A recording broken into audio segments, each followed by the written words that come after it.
Hello बच्चों, good evening. कैसे हो आप लोग? कैसे हैं जी?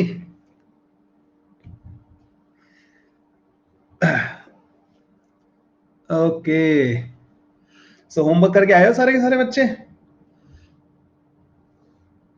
आज की क्लास फुल डीसीएस होगी, करंट इलेक्ट्रिसिटी का। पहले हम जेई मेन का रिमेनिंग डिस्कशन करेंगे, देन जेई एडवांस करेंगे, and then we are going to discuss exercise 2। और अगर तुम्हारे यहाँ तक कैपेसिटर में कोई डाउट होंगे, वो कल वाला जो एक प्रॉब्लम था ना, जो रह गया था, उसको भी हम आज ही डिस्कस कर लेंगे अगर टाइम मिला तो हमारे पास, है ना। ताकि अपन जो प्रॉपरली जब कैपेसिटर में मूव करें तो फिर कैपेसिटर को ही करते रहे। पोस्ट ऑफिस बॉक्स, हाँ पोस्ट ऑफिस बॉक्स पढ़ा दूंगा मैं लास्ट में आपको ना। चलिए, सो होमवर्क करना, डिस्कस करना स्टार्ट करते हैं। निकालो भाई शीट। मैं बार बार डिस्कशन की इंपॉर्टेंस आप लोगों को नहीं बताऊंगा। मैं कई बार बता चुका हूं कि without discussion, without solving these sheets, आपका सपना सिर्फ सपना ही रह जाएगा। So you have to take part in discussion. Discussion is the most important thing. जो डिस्कशन नहीं कर सकता ना बच्चा, उसका फिर वो आईआईटी और जेई मेन का सपना, मतलब अपने हाथों ही अपना सपना जो है मिटा रहा है वो। So always be part of discussion in all the batches. आप किसी भी बड़े फैकल्टी से बात करके देखना, वो हमेशा इसकी इंपॉर्टेंस पर बहुत ज्यादा फोर्स देते हैं कि आपको डिस्कशन का पार्ट होना चाहिए। ठीक है, चलिए बच्चों। सो जे मेन के जो क्वेश्चंस रह गए थे उनको पहले डिस्कस कर डालते जल्दी से। वन तो हमारी पार्ट वन तो कंप्लीट हो ही गया था। जे मेन में हमारे हो गए थे अप टू 30। आई रिमेम्बर 31 से स्टार्ट करना है बच्चों आज। बताइए भाई, 31 में किसी बच्चे को डाउट है क्या? 31 क्वेश्चन नंबर 31 में किसी को डाउट नहीं है। 32 में डाउट है बच्चों किसी को? 32 में ईशा को, अयान को 32 में डाउट है। ललित, ओके 32 देखते हैं भाई, 32 में क्या है ऐसा। In this circuit shown the 4 wire potentiometer is made of 4 wire. बस ये है कि बच्चों, वो लंबा वायर होगा उसको छोटी जगह में बस बनाने के लिए इसको बस 4 बार बाइंडिंग कर दी है, ठीक है, और कुछ नहीं है इसका। Between A and B that resistance per unit length आपको इतना दे रखा है बच्चों। इसकी लेंथ दे रखी है 400 सेंटीमीटर के बराबर, मतलब इसका पूरा रेजिस्टेंस आ गया 4 ओम के बराबर। If an ideal voltmeter is connected as shown with the jockey J 50 centimetre पे, आइडियल वोल्टमीटर कनेक्ट किया है बच्चों यहाँ पे, आइडियल 50 सेंटीमीटर पे बच्चों ना। The expected reading of the voltmeter, voltmeter की रीडिंग बतानी, कुछ नहीं करना था इसमें तो। इसमें तो करंट फ्लो कर रहा होगा इस सर्किट में, ठीक है, ऐसे करके करंट फ्लो कर रहा होगा। ये क्या दिया है, 2 बैटरी दे रखी है आपको 3 वोल्ट की, तो 3 डिवाइडेड बाई एक 1 हो जाएगा, 1 और 1 2, और इसका 4 6, 1/2 एम्पियर बच्चों करंट आ गया। ठीक है, 1/2 एम्पियर करंट आ गया बच्चों। इसके 50 सेंटीमीटर में कितना रेजिस्टेंस होगा? 50 इंटू 0.01 के बराबर होगा बच्चों, 0.5 ओम रेजिस्टेंस होगा। ठीक है, यहां से यहां तक करंट कितना फ्लो कर रहा है? 1/2 एम्पियर। तो यहां से यहां तक का ड्रॉप क्या आएगा? 1/2 इंटू 1/2, तो ये आ जाएगा तुम्हारे पास 0.25 वोल्ट के बराबर। 0.25 वोल्ट इज द आंसर बच्चों। कुछ नहीं करना, उन्होंने ये मेंशन कर दिया था बच्चों, देखो इस वाले वर्ड पे ध्यान दो, आइडियल बोल दिया था उन्होंने, और आइडियल बोलने का मतलब है कि फिर आपको टेंशन नहीं लेनी उसके बारे में। 33 में डाउट है किसी बच्चे को? हलवा निकला ना ये वाला तो। 33 में डाउट है। आज शायद थोड़ी क्लास लंबी चल जाए, ठीक है बच्चों, शायद 15-20 मिनट एक्स्ट्रा पढ़ा दूं मैं। 34 में डाउट है बच्चों किसी को? 34 में। 35 में डाउट है बच्चों किसी को? 35 में। 35 डाउट है क्या? No, very good. एक आध बच्चे का तो हम छोड़ के चल सकते हैं। 36 में डाउट है बच्चों किसी को? 36 में। 36 एक बच्चे का डाउट, 2 3, ओके। इफ द, देखो भाई ये n की वैल्यू दे रखी है तेरे को, n की value, conduction electron per unit volume, mean free time दे रखा है ये 25 इंटू 10⁻⁻15 दे रखा है भाई टाउ की वैल्यू। रेजिस्टिविटी पूछिए, रेजिस्टिविटी क्या होती है, m divided by n square tau के बराबर होती है, नहीं होती है, फॉर्मूला बेस्ड था सिंपली, ठीक है। तो ये फॉर्मूला बेस्ड था, बस खत्म, यहां से आंसर आ जाएगा तुम्हारे पास। 37 में डाउट है बच्चों किसी को, 37 में नो डाउट इजी आते हैं, देखो जेई मेन तो भाई इजी लग रहा होगा। 38 में डाउट है बच्चों किसी को, 38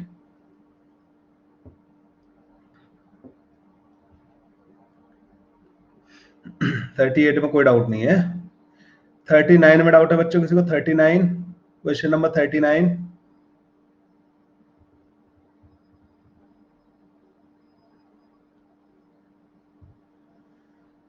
39। A metal wire of resistance 3 ohm is elongated to make a uniform wire of double its previous length। देख भाई ये elongate किया है, तो बताया था ना मैंने कि रेजिस्टेंस कितना टाइम्स हो जाएगा, एन स्क्वायर टाइम्स, डबल कर दिया तो मतलब 12 ओम हो जाएगा बच्चों। The new wire is now bent and the end joint to make a circle, the 2 point of the circle make an angle 60 degree, 60 degree angle बनाना है ये वाला ना, 60 degree. The equivalent resistance between these 2 point, इन दोनों के बीच में equivalent पूछा है। तो देखो भाई इसका पूरे का हो गया 12, तो इसको ऐसे 60-60 डिग्री के 6 सर्किल 6 पार्ट में डिवाइड कर सकते हैं। तो इसका 2 ओम होगा, इसका 10 ओम होगा, 2 इंटू 10 डिवाइडेड बाई 12, 5/3, खत्म। 39 में किसी ने नहीं पूछा था ना, 39 में डाउट है क्या था भाई। 39 the voltmeter connected across 10 ohm resistance reads 2 volt, 10 ओम के अक्रॉस अगर आपने कनेक्ट किया तो 2 वोल्ट रीड कर रहा है। Internal resistance R of each cell is, वो वोल्टमीटर आइडियल है भाई, मतलब तो एक तरीके से तुम्हें यहां से यहां तक का पोटेंशियल डिफरेंस दे दिया, कितना 2 वोल्ट के बराबर। इसमें करंट कितना जा रहा होगा, 1/5 एम्पियर। क्या आप यहाँ का करंट पता कर सकते हो, अरे 1/5 इंटू 10 इज इक्वल टू ऊपर वाले में I1 मान लो 15, तो I1 की वैल्यू आ जाएगी बच्चों तुम्हारे पास 7.5, और ये कितना था, तो यहां से कैपिटल आई की वैल्यू आ जाएगी तुम्हारे पास, कैपिटल आई, कैपिटल आई होगा बच्चों इन दोनों का सम,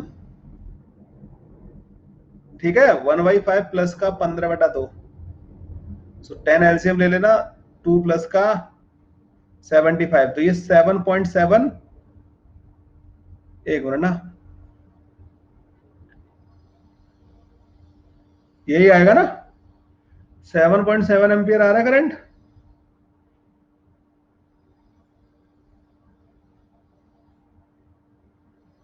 अरे यार, हाँ हाँ हाँ हाँ हाँ, मैं गड़बड़ कर गया। 2 डिवाइडेड बाई 15, 2/15 आएगा, तभी मैं सोच रहा इतना बड़ा कैसे आ गया ये।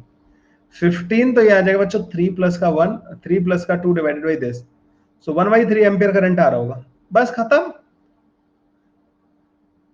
3 डिवाइडेड बाई 2R प्लस का 2, और इनका इक्विवेलेंट पता कर ही लोगे,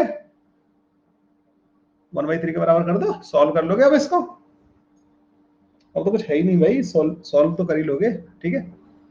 चलिए भाई 40 वाले में डाउट है किसी बच्चे को, 40वें में बच्चों किसी को डाउट है क्या, रोहन, महीप और आकाश, ओके। ये तो यार इजी है यार क्वेश्चन, रेडियस दे रखी है तेरे को, क्रॉस कैलकुलेशन नहीं कर पाया। फाइंड द मोबिलिटी, मोबिलिटी का फॉर्मूला बताया था मैंने, e tau divided by M के बराबर होता है।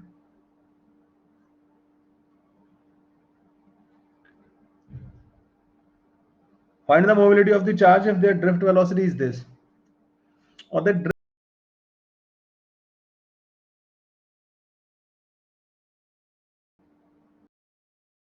इससे कुछ होगा क्या, इससे वो तो e tau divided by m होती है ना भाई, ये e tau divided by m होती है। Find the mobility of the charge if their drift velocity is this, drift velocity क्यों दे रखी है, क्या फायदा होगा इससे ड्रिफ्ट वेलोसिटी से, ऐसा था ना, drift velocity is equal to mobility into electric field, ऐसा कुछ था फॉर्मूला, है ना, ये वाला था ना एक फॉर्मूला। ओके, और इलेक्ट्रिक फील्ड कहां से पता करूंगा? इलेक्ट्रिक फील्ड पता करूंगा बच्चों इक्वल टू रो इनटू जे से। Yes, very good, very good. काफी बच्चे मेरे से पहले ही बता देते जा रहे हैं, बताते जा रहे हैं इसको। इक्वल टू रो जा से, और जे कहां से पता लगेगा? करंट दे रखा है, उसको एरिया से डिवाइड कर दो, जे पता करके यहां पुट करो, रेजिस्टिविटी गिवन है आपको, रेजिस्टिविटी आ गई, जे आ गया, ई की वैल्यू ले जाके यहां पुट करो, ड्रिफ्ट वेलोसिटी दे रखी है, म्यू आ जाएगा। ठीक है, बढ़िया क्वेश्चन निकला ये तो। चलिए 41 में डाउट है किसी को? मैंने पढ़ाया है, पर वो ना मैं पढ़ा के चला हूं। देखो मैंने कहा था ना कि मोबिलिटी वैसे पूछा नहीं जाता, लेकिन 2019 में पूछ लिया था, तो मैंने उसको बता दिया था वहीं पे। 41 में कोई डाउट नहीं है। 42 में डाउट है बच्चों किसी को? 42 में, क्वेश्चन नंबर 42 में, आज तो स्पीड हमारी अच्छी है। 41, 42 ना, हाँ। Moving coil galvanometer shows a full scale deflection current दे रखा है बच्चों, आईजी की मैक्सिमम वैल्यू दे रखी है। तो मैं देखो जो जो चीजें दे रखी होती है ना, पहले उनको लिख लिया करो। सीरीज रेजिस्टेंस आपने इतना लगा दिया, अगर आप इसको कन्वर्ट करना चाहते हो किसमें, into volt meter of this range, तो बच्चों इसका यहां से तुम्हारे पास आरजी आ जाएगा, क्योंकि ये आपको दे रखा है 2 मेगा ओम। तो आई जी मैक्स इंटू 2 प्लस का आरजी किसके बराबर है? 5 के बराबर। नेगेटिव आ रहा है क्या? Therefore the value of, देखने दो इसको, -4, अच्छा 2 इंटू 10⁻6 होगा। हाँ यार ये गड़बड़ है, यहाँ पे ना कुछ गड़बड़ है इसमें, इसमें कुछ गड़बड़ है बच्चों।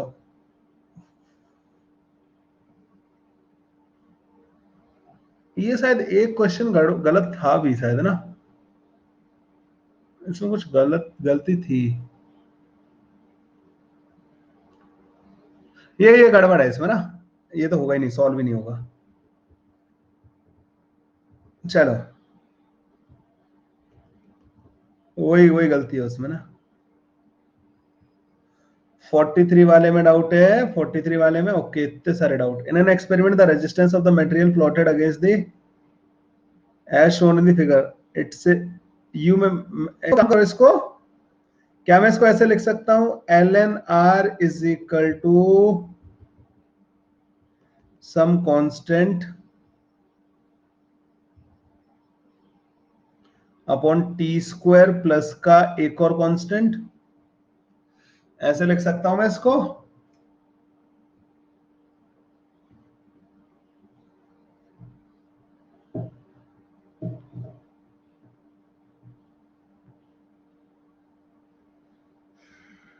अरे ये एक स्ट्रेट लाइन की इक्वेशन लिख दी मैंने, ये एक स्ट्रेट लाइन है, इसकी इक्वेशन लिख दी मैंने ये, पर मुझे उससे कोई फायदा होता दिख नहीं रहा, रुक जाओ। मैं सोच रहा हूँ ऑप्शन से करने का, सोच रहा हूँ इससे ना, ऑप्शन से करने का, ऑप्शन से ज्यादा। हाँ वो सी अपने आप नेगेटिव होगा, सी नेगेटिव होगा अपने आप ना। मुझे तो ऑप्शन से ज्यादा सही लग रहा है बच्चों ये। जैसे इसका देखो, इसका एल एन ले लो, L N R is equal to, ये आ जाएगा तुम्हारे पास R square divided by are.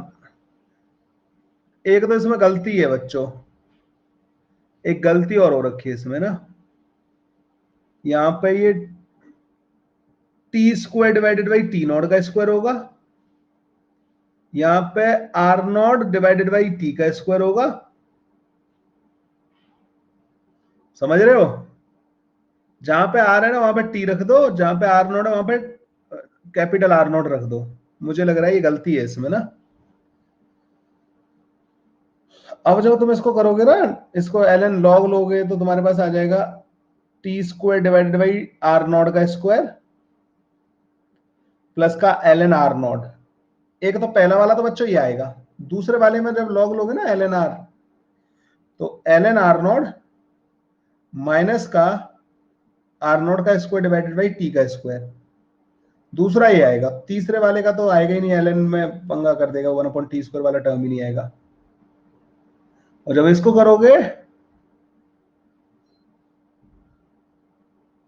इस वाले का आएगा बच्चों, इस वाले का L N R is equal to L N R not minus T का square divided by R not का स्क्वायर। लो,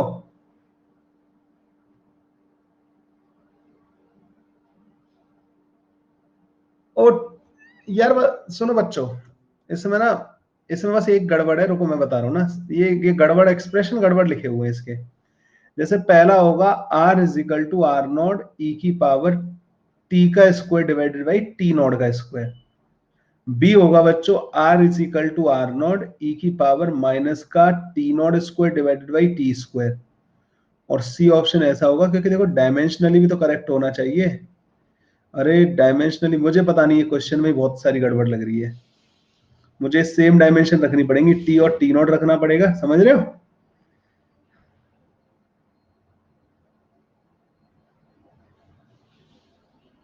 नहीं, मुझे मुझे तो लगता है भाई इसको तो मैं ऑप्शन से ज्यादा जाना ज्यादा सही रहता। ऑप्शन से ज्यादा सही रहता बच्चों ना, इसमें जाना। पर इसमें गलतियां हैं यार, इस वाले में ना आर तो है ही नहीं, आर कहां से आ गया? टी, टी आना चाहिए था, स्मॉल आर तो आना ही नहीं चाहिए था।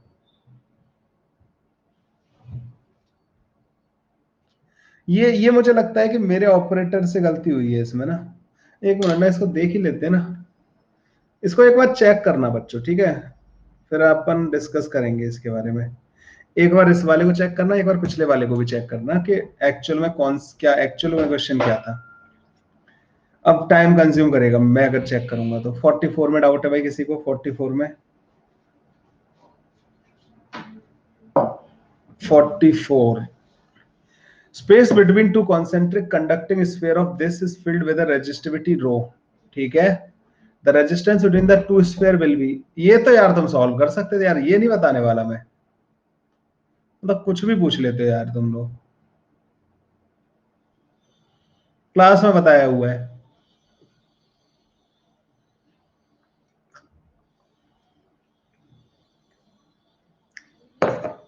45 to verify Ohm's law, student connect the voltmeter across the battery as shown in the figure. The measured voltage plotted as a function of the current, okay, and the following graph is plotted. हाँ भाई, यहां पे क्या आएगा? यहां से यहां तक का पोटेंशियल कितना आता है? v जो आएगा तुम्हारा v equal to E minus का आई आर आएगा, यही आएगा ना यहां से यहां तक का पोटेंशियल डिफरेंस जो है। ठीक है, तो ये आपको ये प्लॉट करके दे रखा है इन्होंने ना, प्लॉट किया हुआ है। जब बच्चों आई की वैल्यू जीरो होती है ना, आई की वैल्यू जब जीरो होगी, ये करंट रीड नहीं कर रहा होगा, तुम्हें पता है उस टाइम पे क्या होगा? उस टाइम पे इसका इंटरनल रेजिस्टेंस पिक्चर में ही नहीं आ रहा होगा, तो इसका ईएमएफ जो होगा वो 1.5 के बराबर हो जाएगा। ये 1.5 के बराबर ईएमएफ आ जाएगा, ठीक है? तो the potential difference across the battery is 1.5 when it sends a current of, the potential difference across the battery is 1.5, 1000 milliampere.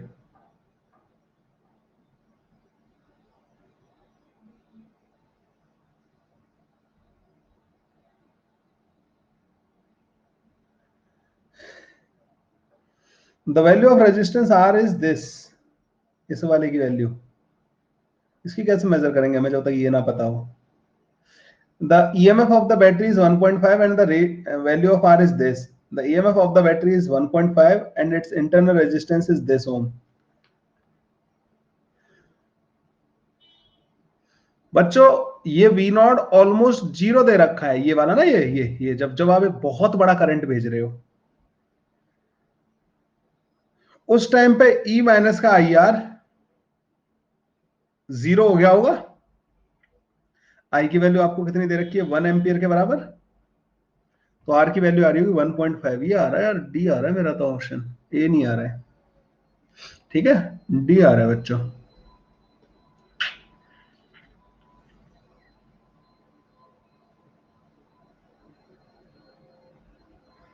ठीक है, डी आएगा इसका आंसर। नेक्स्ट क्वेश्चन बच्चों 46, क्वेश्चन नंबर 46।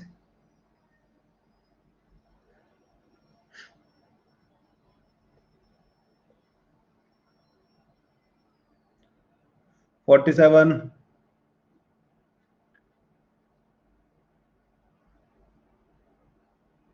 ग्राफ का इक्वेशन कौन से वाले में? अरे यार यहाँ पे इसको टेंडिंग टू जीरो बोला है ना, इसको V naught is almost zero, मतलब ये वाला जो है ना, ये जब आपने करंट इतना कर दिया है तो ये ऑलमोस्ट जीरो हो गया है, ठीक है ना, पोटेंशियल डिफरेंस यहाँ पे ये वाला ई माइनस का ईयर, बस खत्म।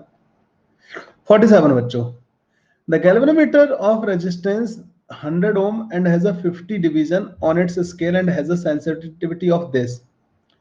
तो 150 डिवीजन दे रखे हैं बच्चों, एक डिवीजन इतना करंट रीड करता है, तो 20 into 50 micro ampere will be the maximum deflection current, IG की मैक्सिमम वैल्यू आ गई तुम्हारे पास, ठीक है बच्चों। ये कितना आ जाएगा? 1000 माइक्रो एम्पियर, मतलब 1 मिली एम्पियर आ गया, 1 मिली एम्पियर बच्चों आईजी की मैक्सिमम वैल्यू आ गई। It is to be converted to a voltmeter with 3 resistance, 3 range, 3 range के आपको वोल्टमीटर में कन्वर्ट करना है। The appropriate circuit to do is, तो बच्चों तुम्हें क्या किया, जैसे इन्होंने बोला कि R1 लगा दो एक यहाँ पे ना, R1 कितना है 1900, 100 इसका हो गया, तो यहां से यहां तक रेजिस्टेंस कितना हो गया 2000, 2000 इंटू दिस 1 मिली एम्पियर कितना हो जाएगा 2 वोल्ट। सही है, अगर इस पॉइंट और इस पॉइंट को अगर आप यूज करते हो तो ये 2 वोल्ट तक रीड कर रहा होगा। अगर आप इस वाले पॉइंट को यूज करते हो, इसको नहीं करते हो, तो R2 की वैल्यू और जोड़ दो, R1 और R2 दोनों की वैल्यू कितनी हो जाएगी, ये 2000 था प्लस इतना और आ गया, ठीक है, प्लस का बच्चों इतना और आ गया। अरे अब R1 और R, इन्होंने क्या कर दिया है,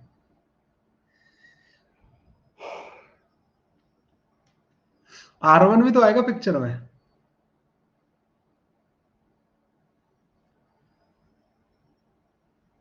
R1 भी तो आएगा, ये पता नहीं इतनी गलती कैसे आ रही है यार, इसमें तो इतनी गलतियां नहीं थी, ये तो पिछली बार भी डिस्कस किए मैंने। अब जैसे इसको लेते हैं बच्चों, तो ये हो जाएगा 10,000 इंटू 10, ये सही लग रहा है मेरे को, ये इसका ये इसका, और जब ये ले लोगे तो 10 और 10 20,000 हो गया, तो 20 वोल्ट आ जाएगा यार। B option is the correct option, इसका बच्चों बी ऑप्शन करेक्ट है, ठीक है। इसमें तो गड़बड़ हो गई है यार, B option is the correct option, A वाला नहीं आएगा बच्चों। जब तुम यहाँ पे कनेक्शन करोगे ना, यहाँ पे तो 990 प्लस 1900 प्लस दिस, ये 100 ओम कम पड़ जाएगा, इसका मैक्सिमम होगा 9.9 वोल्ट, 10 वोल्ट नहीं आ रहा होगा, ठीक है। ये B option is the correct option बच्चों, B option is the correct option. 48 वाले में डाउट है किसी को, 48 वाले में ये गड़बड़ हुई है कुछ, बी ऑप्शन इज द, ठीक है। 48 में डाउट है बच्चों किसी को, 49 में डाउट है, 50, एक एक बच्चे का डाउट है, छोड़ के चल सकते हैं जो है ना। 51 में डाउट है किसी को, 51 में, 52 में डाउट है, एक ही एक बच्चे को डाउट आ रहा है सिर्फ आयुष को, मतलब हम आगे बढ़ सकते हैं। 52 में डाउट है, 53 में डाउट है भाई किसी को, 53 में। पता है मेरी क्लास में बच्चों को ज्यादा डाउट आते भी इसलिए हैं क्योंकि मैं उनको टाइम भी दे देता हूँ। पता है अगर यहीं पे कोई और फैकल्टी हो ना, एक बार को उसे पता, देखो मैं एक और लोचा बताता हूँ। कई बार फैकल्टी क्या करते थे, बहुत सारा होमवर्क दे देते थे हमें, ठीक है। अब इतना होमवर्क दे दिया कि बच्चा कर ही ना पाए। अब जैसे आज एक दिन में 50 क्वेश्चन दे दिए करने के लिए, तो बच्चा 20-25 करके लेके आएगा।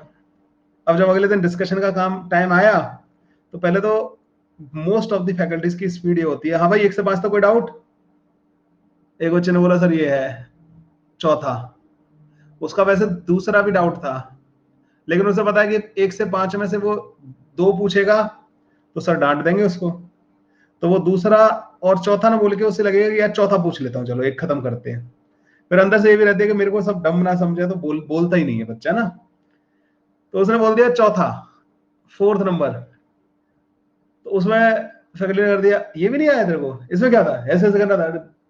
बेचारा बोला कि हाँ शायद मेरे अंदर ही गलती कमी होगी कोई, है ना, शायद मेरे अंदर ही कमी होगी। तो उसके बाद क्या होता है कि 1 से 5 तक डिस्कस हो गए, फिर ऐसे 5 से 10 तक में एक बता दिया, किसी बच्चे ने पूछा हिम्मत करके, ये ऑफलाइन का बता रहा हूँ मैं, ऑफलाइन में वाकई में जो एक ड्रॉबैक था वो ये भी था ऑफलाइन का। आज तुम जो है पर्दे के पीछे कोई भी क्वेश्चन टाइप कर देते हो कि सर ये वाला डाउट है मेरा, अबे रुक जाना, देख लिया ना मैंने, ठीक है। सो फिर पता है क्या हुआ कि 20 क्वेश्चन डिस्कस हुए, तब तक तो बच्चे करके लाए थे, 20 तक तो वो कर पाए थे होमवर्क को, ठीक है। अब फैकल्टी के दिमाग में भी है कि यार मेरे को तो जल्दी जल्दी इसका निपटारा करना है डिस्कशन का, दिमाग से टेंशन हटे, मैंने करा दिया, बस ये हो जाए मेरी तरफ से। अब 20 तक बच्चे करके लाए। अब बच्चों को पता है कि माहौल बना हुआ है, अगर मैं बोलूंगा कि मैं नहीं करके लाया तो और लोग मतलब लाइक और लोग समझेंगे मैं पढ़ाई नहीं करता, ये नहीं करता, वो नहीं करता, ठीक है। तो कोई नहीं बोलेगा, कोई नहीं बताएगा कि हमारा जो है हम करके ही नहीं ला पाए, हमारे आगे वाले क्वेश्चन जो है 30 क्वेश्चन करके ही नहीं है। अब फैकल्टी को भी अपना खत्म करना है काम। उन्होंने कहा हाँ भाई 20 से 30 तक कोई डाउट है किसी को, अब करके लाया होगा तो पूछेगा। एक आध करके भी लाया होता है तो वो एक आध बता दिया जाता है उसको। फिर 30 से 40 तक डाउट है, 40 से 50 तक डाउट है, अब वो होमवर्क कभी नहीं होता। जो तुम्हारे 20 क्वेश्चन, चलो 1 से 30 तक तुम करके ले आए थे, तो जो तुम्हारे जो 40 30 से 40 और 40 से 50 वाले क्वेश्चन थे ना, उनको जिंदगी में तुम दोबारा मतलब लाइक करने का टाइम मौका मिल जाए ना, बहुत बड़ी बात समझना, वो तुम्हारा जिंदगी भर के लिए डाउट हो गए और होंगे भी नहीं डिस्कस। अब वो फैकल्टी बहुत सारे मैंने देखे फैकल्टी कि मैंने तो करा दिया ना डिस्कशन, मैंने तो दिया था तुम्हें होमवर्क, तुमने पूछा ही नहीं। ये होता है नहीं होता है। मेरी क्लास में डाउट और हमारा डिस्कशन हमेशा लंबा खिंचता है, मुझे एक्स्ट्रा क्लासेस ले लेके कराना पड़ता है। देखो जितनी बातें मैं करता हूँ मेरे से ज्यादा ही बातें करते होंगे लोग क्लासेस में, ठीक है, लेकिन मैं तुम्हें कुछ सिखा ही रहा होता हूँ, ठीक है। मैं मतलब कुछ बता रहा होता हूँ तुम्हें ना कि एक्चुअली ऐसा भी हो सकता था। सो हमारे जो तुम्हें लगता होगा कि सर का डिस्कशन मतलब हमेशा पेंडिंग रह जाता है, मतलब ना एक डिस्कशन करने को मैं भी कर सकता हूँ, मैं इसको डिस्कशन का ठप्पा नहीं लगाता, जितना करता हूँ उतना हर बच्चे को साथ लेके चलता हूँ, एक आध बच्चे को भले छोड़ के चलूं मैं ना, एक आध बच्चे को भले छोड़ के चलता हूँ मैं। चलो 55 वाला डाउट पूछ रहे थे, क्लास का क्वेश्चन है यार, क्या कर रहे हो तुम लोग, ये सेम क्वेश्चन क्लास में कराया है, इन्होंने आपने क्लास अटेंड नहीं की होगी भाई मेरी ना। मैं बता देता, लेकिन अब क्लास का क्वेश्चन थोड़ी बताऊंगा, दो दो बार बताता फिरूंगा तो फिर तो डिस्कशन हो नहीं पाएगा। The series combination of two batteries, both with same EMF 10 volt but different internal resistance, this and this, is connected in parallel combination to two resistors, this and this. The voltage difference across the battery of internal resistance this is 0. लगा लो बच्चों ने इन batteries को ऐसे करके।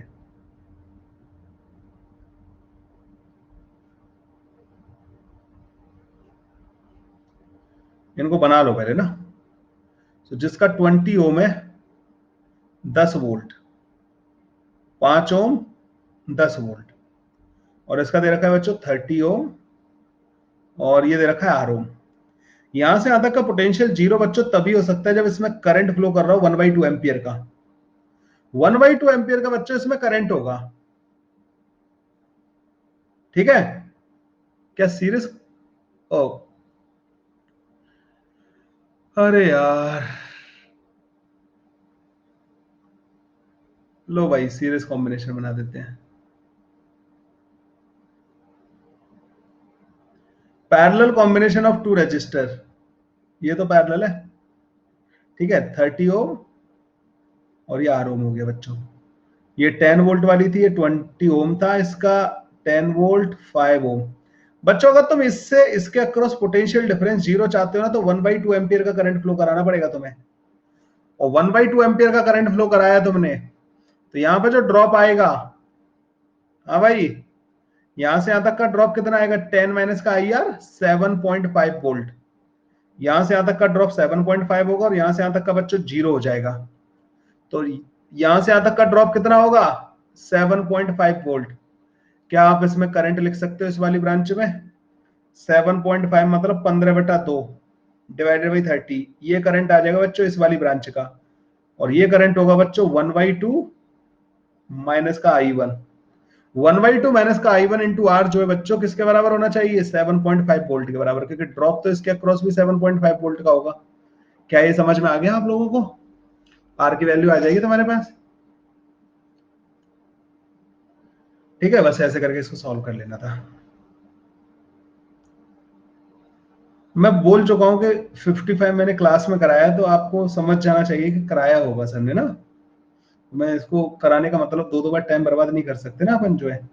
ई minus का I are जो नहीं कराया उसमें तो मेरे से पूछो ना, मैं मना नहीं करूंगा।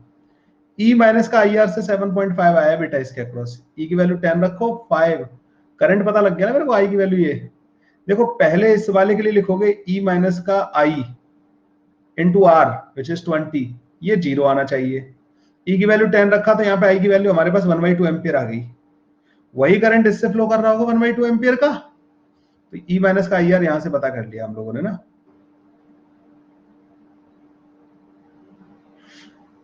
56 डाउट है भाई किसी को? पीछे वाला भी रुक जाओ भाई, देखो अभी। और तुम पीछे वाले पहले क्यों नहीं पूछे तुम लोगों ने? पहले 56 के बारे में बात करते हैं।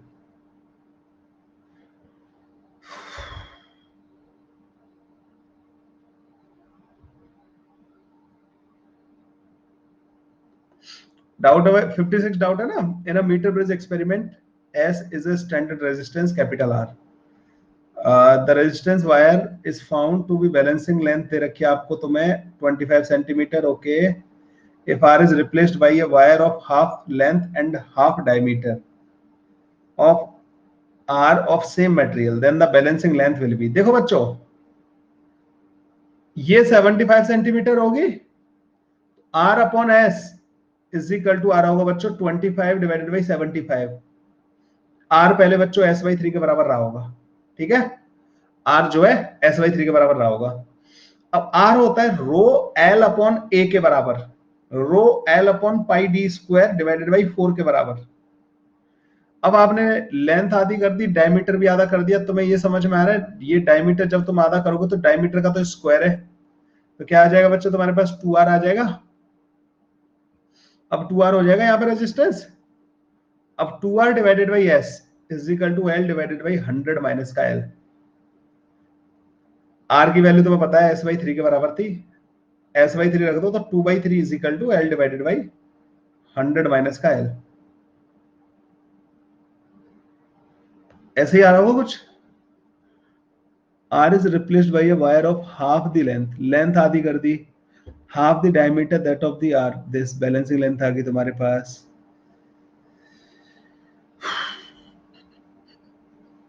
कुछ गड़बड़ हो रही है क्या? The balancing length lambda now will be, ये आंसर आ रहा है इससे 200 minus 2l is equal to 3l, l is equal to 40 centimetre. Okay ठीक है भाई, 40 आ गया ना।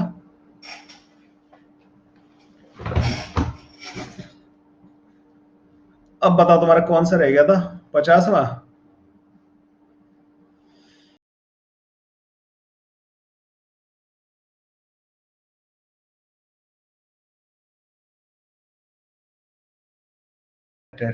ओके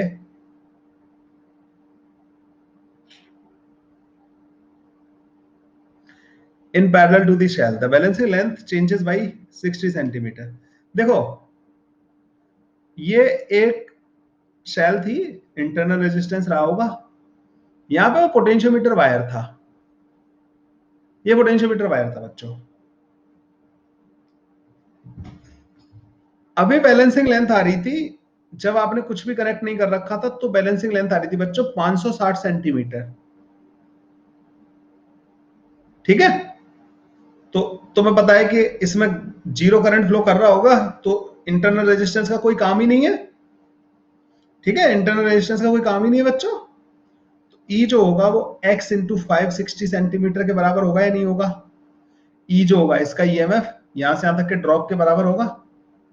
अब आपने यहां पे एक रेजिस्टेंस लगा दिया और दोबारा आपने बैलेंसिंग लेंथ पता की, दोबारा दोबारा आपको इसको स्लाइड कराना पड़ेगा। अब बच्चों यहां से यहां तक का जो पोटेंशियल डिफरेंस होगा ना, वो ई माइनस का स्मॉल आई इंटू आर के बराबर होगा, यहां से यहां तक का पोटेंशियल डिफरेंस। तो इन्होंने बोला है कि 60 सेंटीमीटर शिफ्ट कर देनी है, तो 60 सेंटीमीटर ऑब्वियस सी बात है इधर शिफ्ट करना पड़ा होगा। क्यों इधर करना पड़ा होगा? क्योंकि जब ये यहाँ पे रेजिस्टेंस जब पिक्चर में आ जाता है ना, तो पोटेंशियल डिफरेंस घट जाता है, ईएमएफ से कम हो गया होगा। तो ये 10 ओम का था बच्चों, तो समझ गए 500। अब लिखोगे आप E माइनस का I R is equal to X into 500। ठीक है, ठीक है भाई। अब तुम क्या करोगे, दोनों को डिवाइड कर दोगे, आई की वैल्यू रख देना E divided by R plus का 10, इसकी वैल्यू लाके रख देना और इसको सॉल्व कर लेना।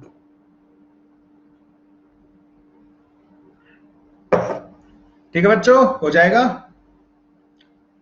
एक ये और रह गया, अब इसका बता ही देता हूं मैं। देख भाई, बिल्डिंग, ये मैंने तुम्हें क्वेश्चन कराया, ये क्लास में बताए थे मैंने, ये एक दिन ना पूरा प्रैक्टिकली समझाया था ये पूरा का पूरा, कि आप पहले पूरा लोड पता कर लो कि तुम्हारे घर में टोटल लोड कितना है। टोटल लोड पता लग गया, उसको V इंटू आई के बराबर कर दो। V होगा 220 वोल्ट, तो यहां से आई आया होगा तुम्हारे पास। आई की वैल्यू क्या आई थी? आई की वैल्यू क्या आई थी? 19.6 एम्पियर। अब जो तुम अपने घर में जो फ्यूज लगाओगे, वो ऑब्वियस सी बात है 15 एम्पियर नहीं लगा सकते, क्योंकि जब पीक लोड पर चलाओगे तो ये इतना करंट दे नहीं पाएगा। 10 नहीं लगा सकते, 25 लगाने से अच्छा है 20 लगा लो ना। अरे तुम नहीं चाहते कि घर में 22 एम्पियर करंट आए, तुम ये चाहते हो कि इतने तक अलाउ कर दे, लेकिन इससे बड़े करंट को रोक दे। तो तुम इन मार्केट में अगर गए, तुम्हें 4 ऑप्शन थे, तो तुम ये लेके आओगे ना, क्योंकि तुम्हारा काम तो इतना है 19.4 के बराबर। ठीक है, क्लियर है बच्चों? तो एक्सरसाइज 1 कंप्लीट हो गई, एक एक्सरसाइज कंप्लीट हो गई बच्चों। फाइनली तुमने करने तो दी, नहीं तो मैं तो दुखी हो गया था आज तो। एक्सरसाइज 3 पे आ जाओ, जेई एडवांस। बड़ा अच्छा लगता है जब खत्म होती है ना, दिल से मेरे को तो बहुत सुकून मिलता है। चलो यार, मैंने अपनी तरफ से अच्छे से करा दी। चलिए भाई, ये एक्सरसाइज शानदार है। हाँ भाई, फर्स्ट क्वेश्चन में डाउट है किसी को? पहले वाले में कोई डाउट नहीं।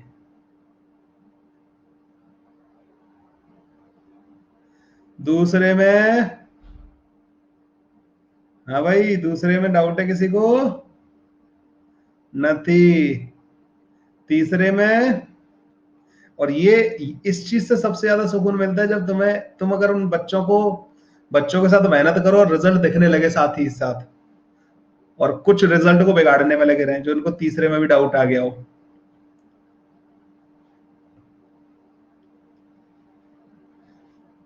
अब अगर बच्चों तुम इस वाले पॉइंट को ए बोल दो, इसको बी बोल दो, इसको सी बोल दो और इसको डी बोल दो।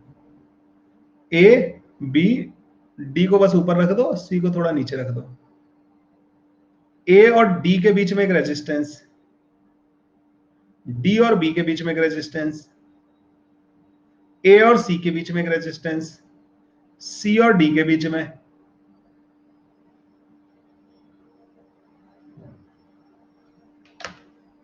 हटा दो, कर लोगे?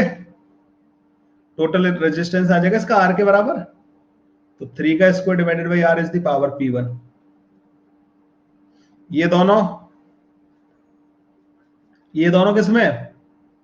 सीरीज में, 2 और 2, इनका 1 हो जाएगा, 1 और 1 1/2, तो 3 का स्क्वायर डिवाइडेड बाई P2 आ जाएगा, 3 का स्क्वायर डिवाइडेड बाई 1/2, 18, ये आ रहा होगा 9।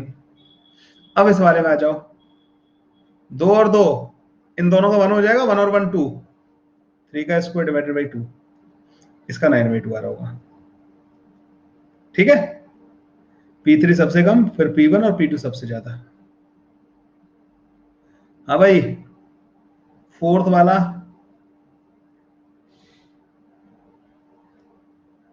in a meter bridge experiment, null point for an unknown resistance is measured. Now the unknown resistance is put inside an enclosure maintained at a higher temperature. तो उसका resistance बढ़ गया होगा। The null point can be obtained at the same point as before by decreasing the value of the standard resistance. So यहां पे एक standard resistance था बच्चों, ठीक है, और ये वो वायर था जिसपे आप नल पॉइंट ऑब्टेन करते हो। ये नोन रेजिस्टेंस था आर नॉट और ये एक्स था। अब बच्चों ये L1 और ये L2 रहा होगा, ठीक है, तो ऐसे करके लिखते हैं ना अपन, R not divided by X is equal to L1 divided by L2। अब आपने क्या कर दिया कि आपने इसको बढ़ा दिया, हाई टेम्परेचर पर रखा है ना आपने इसको, तो ये बढ़ा दिया आपने, तो ऑब्वियस सी बात है इसको बढ़ाने से ये इधर शिफ्ट होगा। अरे L2 बढ़ेगा ना, L1 छोटा होगा। अगर आप वापस यही लाना चाहते हो तो आपको इसको बढ़ाना पड़ेगा। अगर आप इधर शिफ्ट करना चाहते हो तो इसको बढ़ाना पड़ेगा। इन्होंने बोला है decreasing the value of standard resistance, wrong. Resistance of metal increases with increase in temperature, this is correct. खत्म यार। फिफ्थ वाले में डाउट है भाई किसी बच्चे को, कोई अच्छा बच्चा जो जेन्युइन डाउट पूछता हो, पढ़ाई लिखाई करके क्लासेस डेली अटेंड करने के बाद जेन्युइन वाले डाउट पूछता हो? नहीं है ऐसा कोई अच्छा बच्चा? Very good. सिक्स्थ वाले में डाउट है भाई? सिक्स्थ वाले में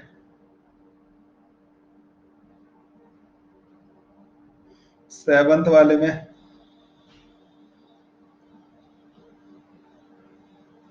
सेवंथ वाले में डाउट है, ओके। मैंने तुम लोगों को बल्ब के बारे में बच्चों बताया था, एक कॉन्सेप्ट बताया था बल्ब का, कि बल्ब का जो रूम टेम्परेचर पे जो रेजिस्टेंस होता है ना, ये देखो इन्होंने रूम टेम्परेचर पर रेजिस्टेंस दे रखे हैं, इस वाले का, इस वाले का और इस वाले का, ऐसे। तो मैं बताया कि जब आप इसको ऑन कर देते हो, जब ये ग्लो कर रहा होता है, तो इसका टेम्परेचर बढ़ता है, तो इसका बच्चों रेजिस्टेंस भी बढ़ जाता है।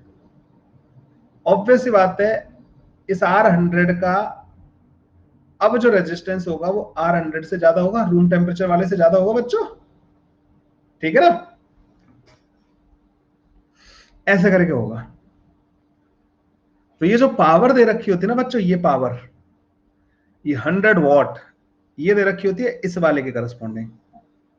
तो 100 वॉट ऑब्वियसली 60 प्लस का 40 के बराबर होगा, और उसको लिखोगे V square divided by R dash 100, V square divided by R dash 60, V square divided by R dash 40 के बराबर होगा। ये इक्वेशन सही है, इसमें कोई परेशानी नहीं है, समझ रहे हो? लेकिन this is not valid for this one, इसके लिए वैलिड नहीं होगी।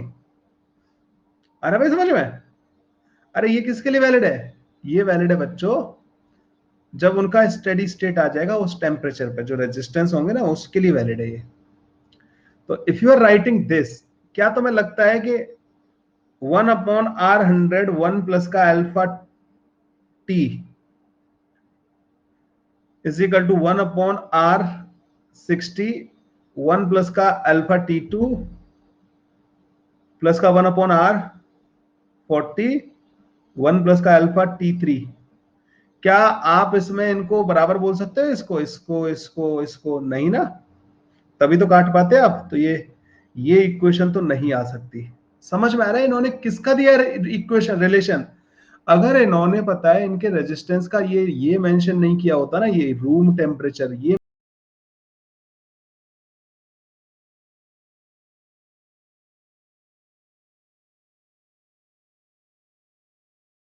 जो रेजिस्टेंस होता है वो एक्चुअली गिवन होता है तुम्हें स्टेडी स्टेट में, जब उसका टेम्परेचर चेंज हो चुका होता है। मैं रिफ्रेश कर लेता हूं।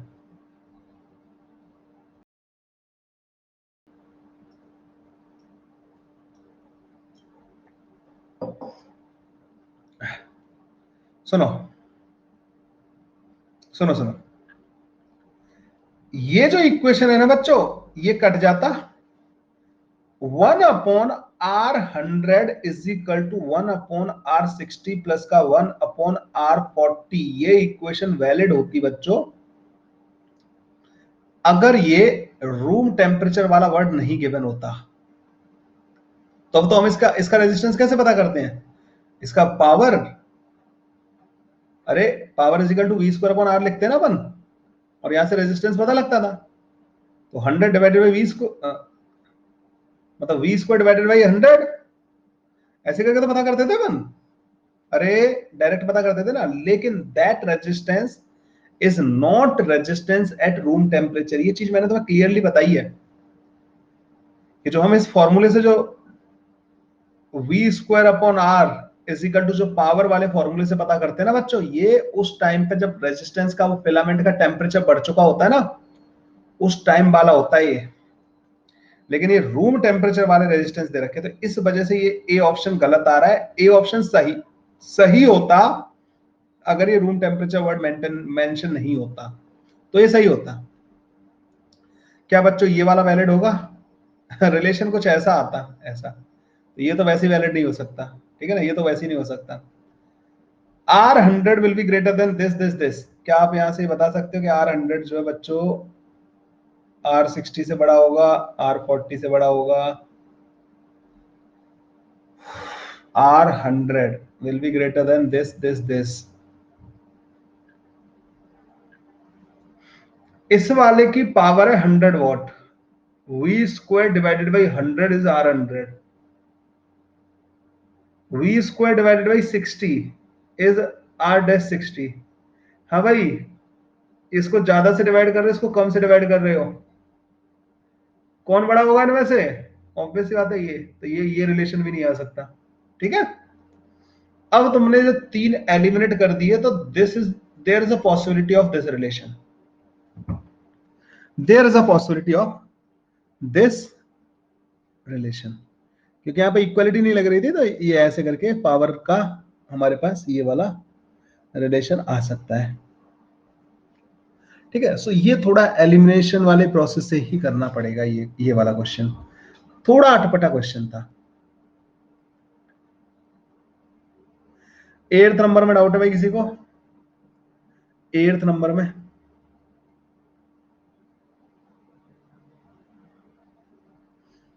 the distance between the opposite faces shown by the shaded resistance between two opposite faces shown by the shaded, यहां से ये सामने वाला क्रॉस सेक्शन कहलाएगा रो, लेंथ ये कहलाएगी ये वाली,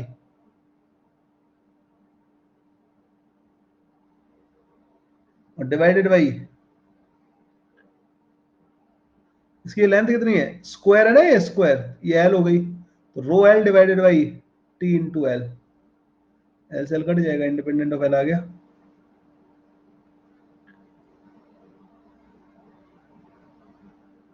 नाइन्थ वाले में डाउट है भाई किसी बच्चे को?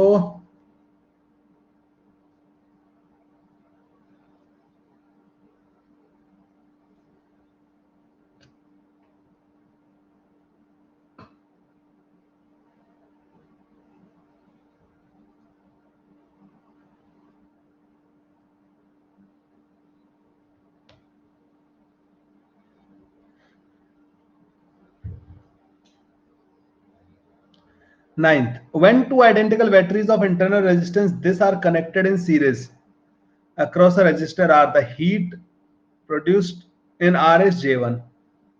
When same batteries are connected, देखो बच्चों दो बैटरी थी, उनको आपने ऐसे कनेक्ट किया है,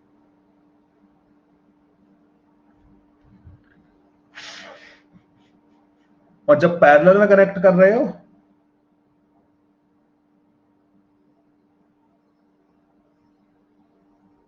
तो ये तो सॉल्व कर सकते थे तुम लोग इसको। क्या करंट आता, आई स्क्वायर आर आता ना, J1, आई की वैल्यू क्या आएगी 2E divided by R plus का 2R का whole square into R is equal to J1। यहां पे क्या आएगा, E square divided by R plus R by 2 का whole square into R, this is J2, और J1 इजिकल टू ये 9/4 J2 दे रखा है, J1 की वैल्यू यहां लाके रखो, सॉल्व करना था बस इसको। So 9/4 E square R divided by R plus का आर बाई 2 का whole square, 4E square R divided by R plus 2r का स्क्वायर। अब कैलकुलेशन है भाई, देखो क्वेश्चन खत्म हो चुका है। यहां से रूट ले लो, 3/4 आ जाएगा, r plus 2r is equal to r प्लस r/2। कर लेना सॉल्व ना।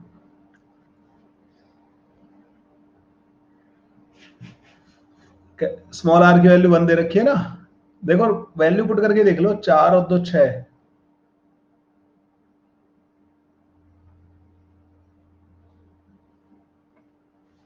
कहां पे 3/2 आएगा?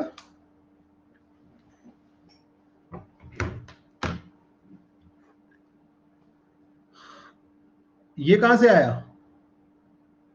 अरे इस बैटरी, इसको करो ना ऐसे, इसका इक्विवेलेंट क्या आएगा इस बैटरी का? E/2। और वो सॉरी E आएगा और इसका R/2 आएगा। पैरेलल पे लगी हुई है ना, वो लिखते थे ना अपन, E divided by R plus E divided by R divided by 1/r plus 1/r। E आ रहा होगा इसका इक्विवेलेंट, ठीक है। दो आइडेंटिकल बैटरी का इक्विवेलेंट ईएमएफ जो है इंडिविजुअल बैटरी के बराबर आता है। 3/4 ही तो है यहाँ पे। अरे 2.25 जो होता है वो 9/4 होता है, ये 4 ये भी तो था, ये वाला ये इधर आया ना, तो 3/4 हो गया ना। अरे ये वाला 4 भूल रहे हो तुम लोग। 10th वाले में डाउट है किसी को? 10th वाले में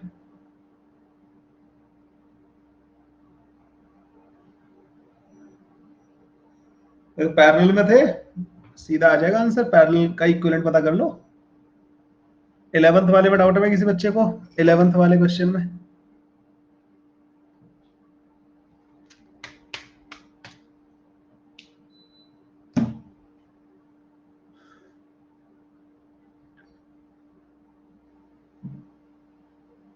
11th वाले में भी डाउट है?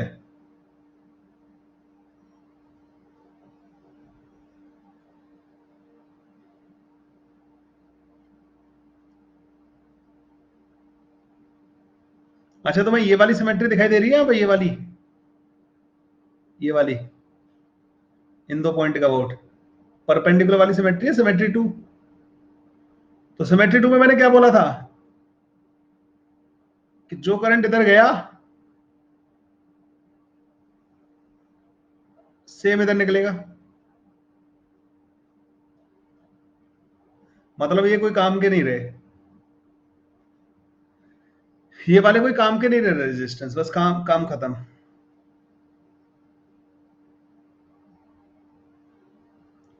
ट्वेल्थ वाले में डाउट है बच्चों किसी को? ट्वेल्थ वाले में डाउट है। Heater of an electric kettle is made of wire of length L, diameter D. It takes 4 minutes to raise the temperature 0.5 kilogram water by 40 Kelvin. Okay. The heater is replaced by another new heater having two wire of same material, each of length L and diameter 2D. इसका मान लो इस वाले का resistance बच्चों R था, तो आपने connect किया होगा तो V square upon R power I होगी, इंटू टी कर दो, ms डेल्टा टी के बराबर आ जाएगा। हाँ भाई, अरे इसका पानी का टेम्परेचर बढ़ाना है तुम्हें, ms डेल्टा टी के बराबर आ जाएगा। अब आपने क्या किया कि आपने दोनों दो वायर से रिप्लेस कर दिया, दो वायर सेम मटेरियल के और लेंथ उनकी बराबर थी, डायमीटर डबल कर दिया। डायमीटर के स्क्वायर के इनवर्सली प्रोपोर्शनल होता है रेजिस्टेंस। अब रेजिस्टेंस हो जाएंगे R/4 और R/4 के, ठीक है। अब अगर आप इनको द वे दीज सीरीज और पैरेलल में कनेक्ट करना है आपको ना, जब आपने इनको पैरेलल में कनेक्ट किया तो इनका इक्विवेलेंट हो जाएगा R/8, तो V square divided by R/8। अब पावर हो जाएगी बच्चों 8 गुना, तो टाइम बच्चों क्या लगेगा? हाँ भाई, पावर 8 गुना हो गई।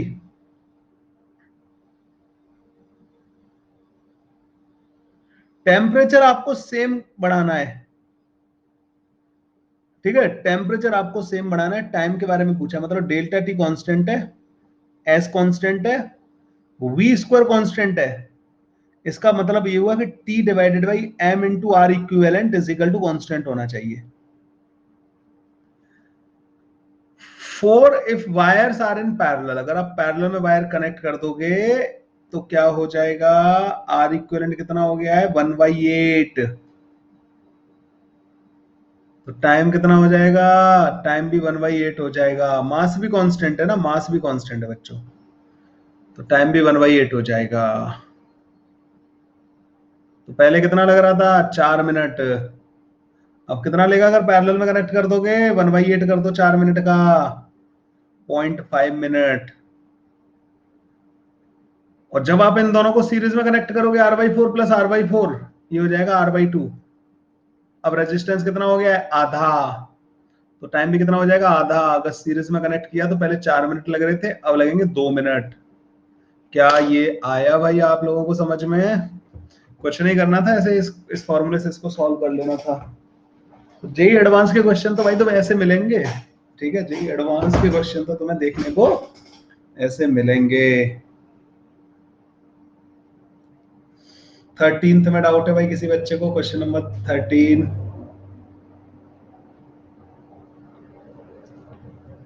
दिख रहा है ना तुम्हें, ये और ये पैरेलल में मान लो बैटरी, खत्म।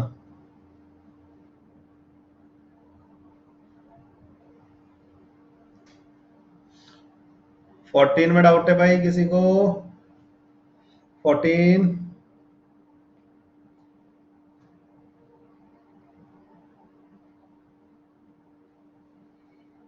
गैल्वेनोमीटर जो है फुल स्केल डिफ्लेक्शन करंट देता है इतने पे, ये आईजी की मैक्सिमम वैल्यू है बच्चों।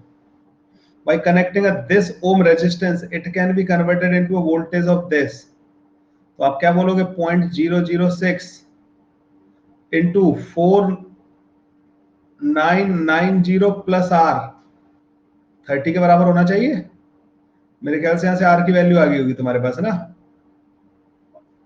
अब एमीटर पता कर लोगे, आर की, आर गैल्वेनोमीटर का रेजिस्टेंस पता लग गया। अरे हो जाएगा,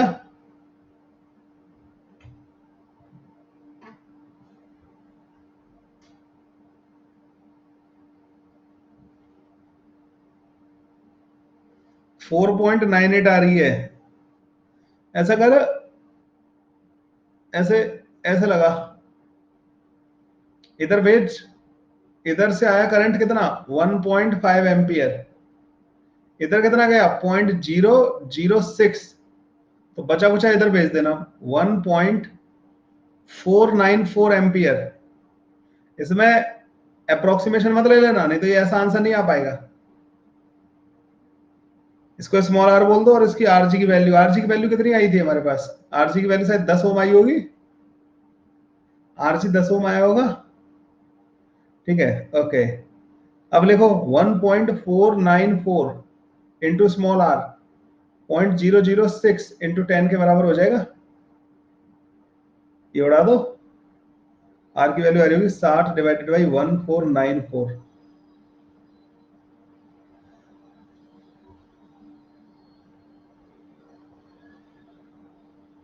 10 डिवाइडेड बाई 6 से डिवाइड करना है इसको,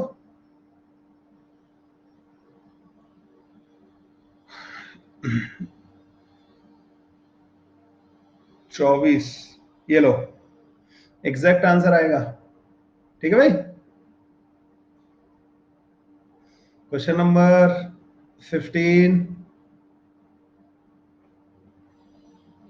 15 में डाउट है, देखो भाई, लीस्ट काउंट ऑफ दिस दे रखा है, द अननोन रेजिस्टेंस, एरर वाला क्वेश्चन है बच्चों, है ना। पहले तो R divided by 90 is equal to 40 divided by 60 करो बच्चों। तुम्हारे पास R की वैल्यू आ रही होगी तुम्हारे पास यहां से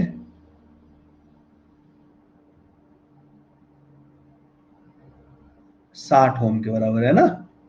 ये तो आ गया 60 ओम आ गया, तो 60 यहां पे था, 60 यहां पे। अब एरर पता करनी है मुझे ना इसमें, एरर मैंने तुम्हें बताया था कि एरर लिखनी है ना, तो D R divided by R is equal to D L one divided by L one plus D L two divided by L two लिखा करो। बोला था ना मैंने कि आप जिसको L divided by 100 minus L लिख के कंफ्यूज हो जाओगे, एल वन और एल टू माना करो इन लेंथ को, एल वन और एल टू। अब लिखो भाई एल वन की value D L one, error कितनी है 1 mm, तो 0.1 centimetre divided by 40, 0.1 centimetre divided by 60, कितना आ जाएगा यहां से तुम्हारे पास? 120 ले लो, 0.3 प्लस का 0.2, और ये आया डी आर बाई आर।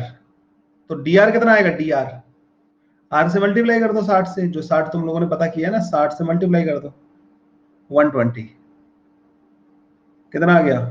0.25 ओम।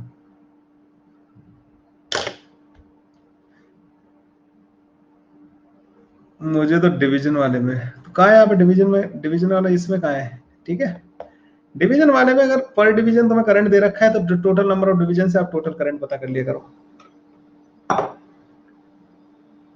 ठीक है, 16,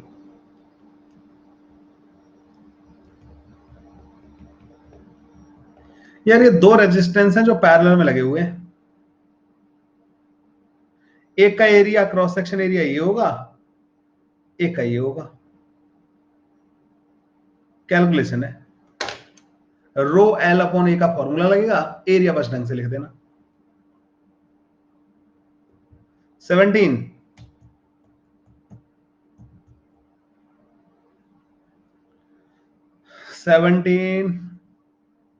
डाउट है क्या? ये तो देखो डायरेक्ट ही हट गया होगा, this upon this is equal to this upon this है, इसके हटते ही सॉल्व हो गया होगा। 18,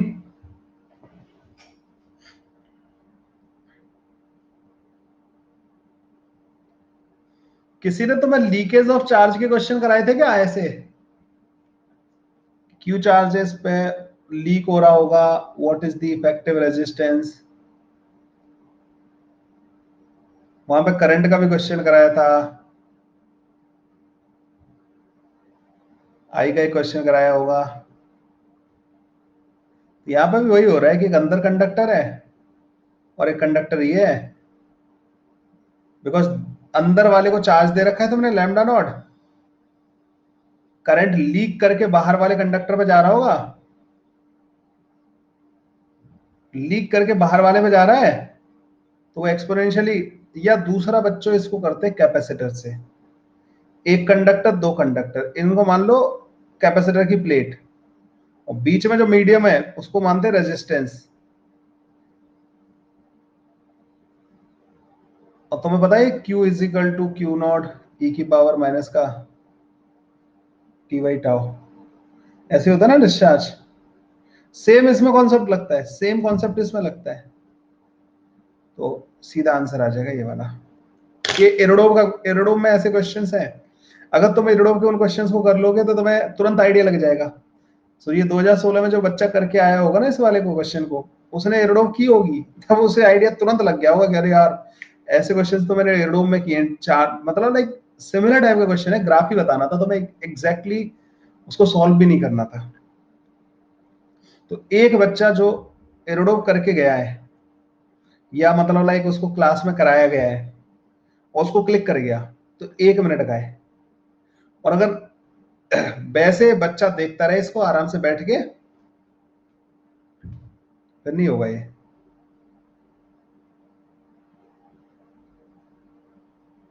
तो मैंने दूसरे तरीके से किया है, रेजिस्टेंस से। हाँ, मैं एक्सप्रेशन फाइंड नहीं कर रहा हूं, एक्सप्रेशन तो सेम आएगा, ये ही आएगा, देख ये वाला टी बाई टाउ जैसा, ठीक है ना, एक्सप्रेशन ऐसा ही आएगा। मैं करने का तरीका बता देता हूं, मैं बता देता हूं करने का तरीका बच्चों इसको ना। ये तो खैर ग्राफ था इसलिए ऐसे खत्म कर दिया मैंने। सॉल्व कैसे करेंगे इसको?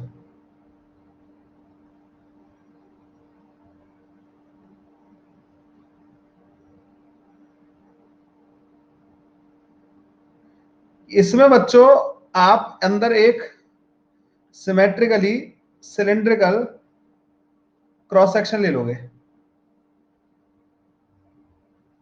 आपने ऐसे किया होगा, और आपको पता है यहां पे इलेक्ट्रिक फील्ड होगा,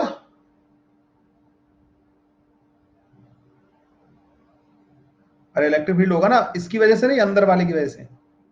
और वो इलेक्ट्रिक फील्ड कितना होगा? 2k lambda divided by are के बराबर होगा बच्चों इलेक्ट्रिक फील्ड। अरे अंदर वाले वायर पे लैम्डा है तो 2k लैम्डा बाई आर के बराबर होगा। इक्वल टू रो इंटू जे होता है, क्योंकि यहां से करंट भी जा रहा है ऐसे करके ना,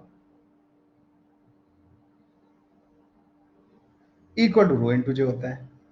तो जे आ जाएगा इस डिस्टेंस पे, आर डिस्टेंस पे 2k lambda divided by rho into R के बराबर। ये बच्चों करंट डेंसिटी आ गया।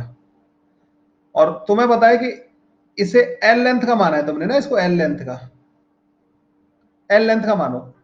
इसका ये क्रॉस सेक्शन एरिया बता सकते हो जो जिससे करंट निकल रहा होगा, अंदर से करंट वायर से निकल के जा रहा है, तो सामने क्रॉस सेक्शन ये पड़ रहा होगा ना इसका, सर्कुलर वाला, ठीक है ना।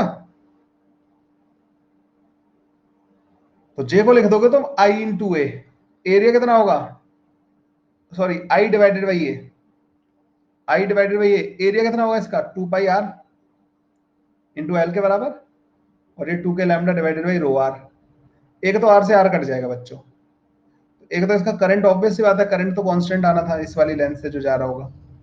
आई की वैल्यू आ जाएगी बच्चों 4 पाई के lambda divided by rho into L. ये आगे भाई समझ में आप लोगों को पहले तो, सॉरी एल ऊपर जाएगा, ये यहां तक क्लियर है। व्हाट इज आई, आई बच्चों ये जो एल लेंथ में जो चार्ज होगा ना, यहाँ पे जो चार्ज होगा एल लेंथ में, उसका रेट ऑफ चेंज होगा। आई इज माइनस का D of lambda L divided by D T. L length का जो चार्ज है बच्चों वो घट रहा है, तभी तो यहां से करंट जा रहा है।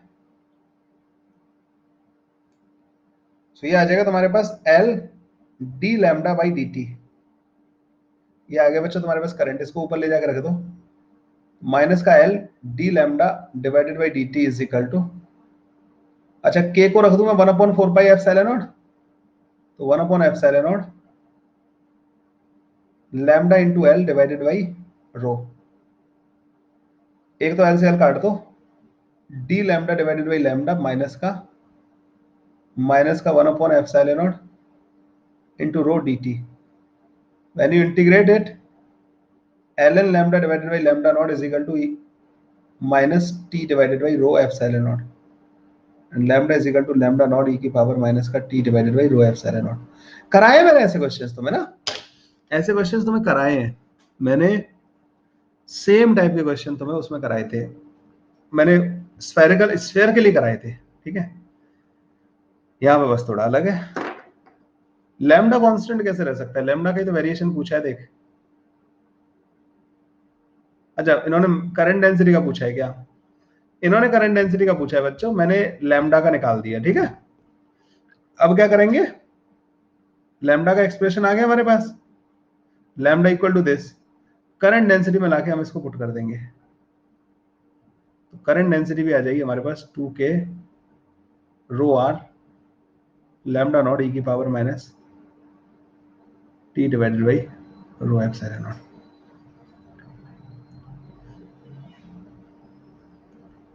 ठीक है ना, करंट डेंसिटी में पुट कर दो उसको। क्लियर है भाई यहां तक। 19th या कैपेसिटर वाले से करो तो बच्चों जल्दी खत्म हो जाएगा उससे ना, चार्ज का वेरिएशन आ जाएगा, चार्ज के करंट डेंसिटी डिपेंड कर रहा होगा। 20th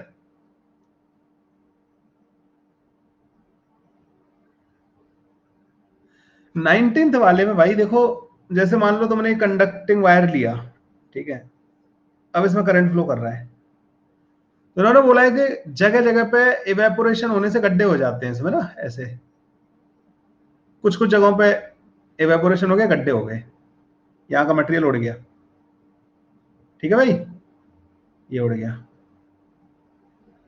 तो भाई जहां पे यहाँ का क्यों उड़ा, यहाँ का क्यों नहीं उड़ा, यहाँ का टेम्परेचर अलग होगा यहाँ से, तो सबसे पहले नॉन यूनिफॉर्म टेम्परेचर होगा इस पे, तभी तो कुछ कुछ जगहों पे इवेपोरेशन हो रहा है, कुछ कुछ जगहों पे नहीं हो रहा है। The temperature distribution over the filament is uniform. This is wrong. अगर यूनिफॉर्म होता तो फिर इवेपोरेशन यूनिफॉर्म होता, ठीक है, इवेपोरेशन तो टेम्परेचर पे डिपेंड करेगा ना। The resistance over a small section of the filament decreases with time. Resistance का क्या होगा बच्चों, अब इफेक्टिव एरिया घट जाएगा, देखो ये जो इफेक्टिव एरिया है ना वो घट जाएगा, और रेजिस्टेंस एरिया के इनवर्सली प्रोपोर्शनल होता है, किसी भी छोटे क्रॉस सेक्शन का जो तुम रेजिस्टेंस देखोगे वो बढ़ जाएगा। The resistance over a small section of the filament decreases with time, no, resistance बढ़ जाएगा। The filament emit more light at higher band of frequency before it break up. जब ये ब्रेक हो रहा है ना बच्चों यहाँ पे, तो इसका टेम्परेचर बहुत हाई हो रखा है, और तुम्हें अगर टेम्परेचर हाई के केस में तुम्हें वो पता हो बीन्स डिस्प्लेसमेंट का, तो ये जो लैम्डा इंटू टी जो होता था वो कांस्टेंट होता था, याद है? तो ज्यादा से ज्यादा जो एनर्जी डेसिपेट होगी वो ज्यादा वेवलेंथ, मतलब टेम्परेचर ज्यादा होगा तो लैम्डा छोटा होगा, मतलब फ्रीक्वेंसी ज्यादा होगी।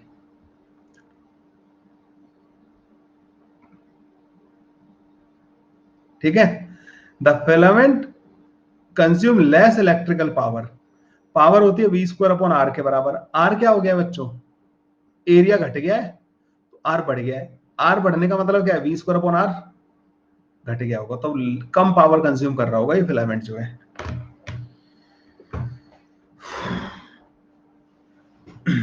ठीक है। तो ई का ग्राफ कहाँ का है? कौन सा ग्राफ आ गया तुम्हारा?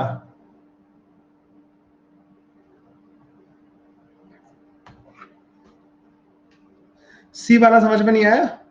तुमने तुमने ये चीज पढ़ा है बच्चों कि बीन्स डिस्प्लेसमेंट लॉ पढ़ा है आप लोगों ने? इस बॉडी का टेम्परेचर टी है, तो इसका जो रेट ऑफ रेडिएशन है ना, वो लैम्डा और उसका वो बना देते अपन ग्राफ ऐसे करके। ठीक है, जैसे T1 टेम्परेचर था तो ये लैम्डा मैक्सिमम लैम्डा M1 होता था। ठीक है, ये तो ये पढ़ा होगा, नहीं पढ़ा? ये पढ़ा ही नहीं है यार, ये तो ऐसा कैसे कर सकते हो तुम? और T2 टेम्परेचर मान लो T1 से बड़ा है, पहले T1 टेम्परेचर था, अब तुमने बढ़ा दिया टेम्परेचर, तो तुम्हें पता है इसका लैम्डा ऐसा आता है, ऐसे करके आता है दूसरे टेम्परेचर पे। ज्यादा से ज्यादा रेडिएशन जो हो रहा है ना, ये वाली वेवलेंथ, मतलब अब यहाँ पे देखो रेट ऑफ रेडिएशन, ज्यादा से ज्यादा जो रेडिएशन हो रहा है वो छोटी वेवलेंथ पे हो रहा है। देखो छोटी हो गई वेवलेंथ, पहले ज्यादा रेडिएशन बड़ी वेवलेंथ पे हो रहा था, तो वेवलेंथ छोटी होने का मतलब फ्रीक्वेंसी ज्यादा। सो ज्यादा से ज्यादा लाइट जो एमिट होती है ना, जब बॉडी का टेम्परेचर ज्यादा होता है ना, तो ज्यादा से ज्यादा लाइट वो ज्यादा फ्रीक्वेंसी वाली देता है। टेम्परेचर ज्यादा होने पर उसकी जो उसमें से रेडिएशन जो निकलता है ना, वो ज्यादा फ्रीक्वेंसी वाली इसका डोमिनेट कर रहा होता है। ठीक है, हीट ट्रांसफर का पार्ट है यार, अब ये हीट ट्रांसफर का पार्ट है।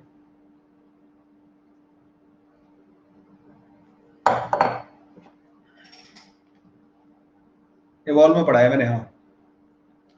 क्वेश्चन नंबर 20 में डाउट है बच्चों किसी को? 20 वाले में, 20 वाला यार थोड़ा सा लेंदी है। Consider two identical galvanometer and two identical resistor with resistance R. If the internal resistance of the galvanometer RC is less than R by 2, which of the following statement about any one of the galvanometer is R true? The maximum voltage range is obtained. हमें option से जाना पड़ेगा। Maximum voltage range is obtained when all the components are connected in series. इसका the maximum voltage range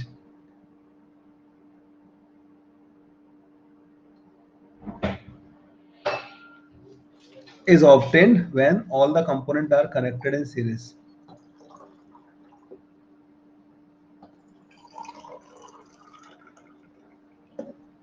मतलब ये दोनों galvanometer है, दो galvanometer, two identical galvanometer and two identical resistor with resistance are.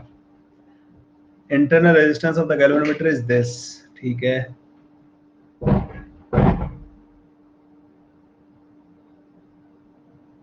सुनो भाई, एक गैल्वेनोमीटर आपने यहाँ पे कनेक्ट कर दिया, एक रेजिस्टेंस लगा दिया, एक गैल्वेनोमीटर लगा दिया आपने और एक रेजिस्टेंस लगा दिया, सारे तुमने ऐसे कनेक्ट कर दिए।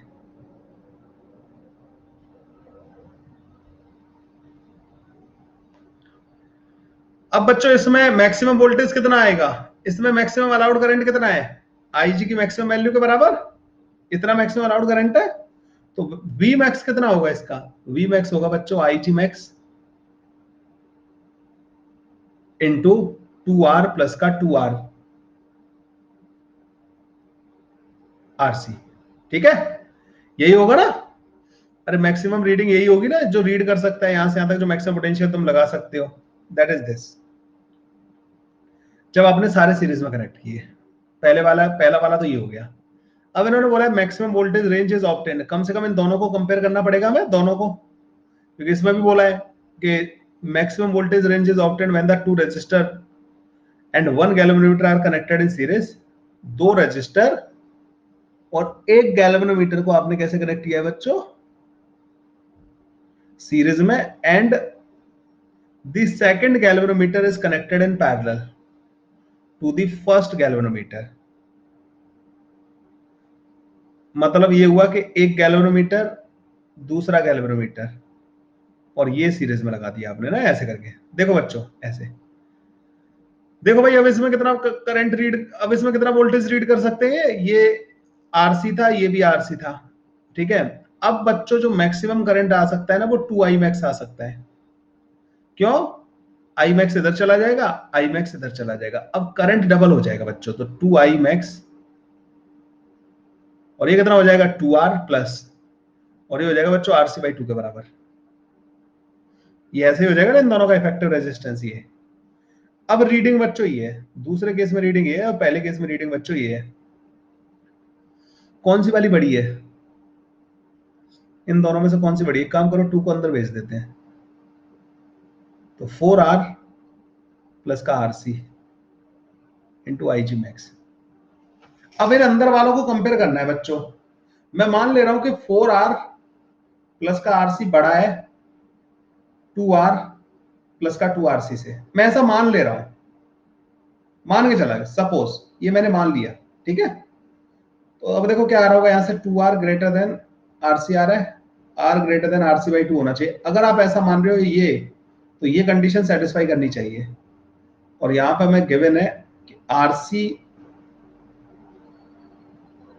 RC is less than R/2, और ये कह रहा है कि RC is less than 2R।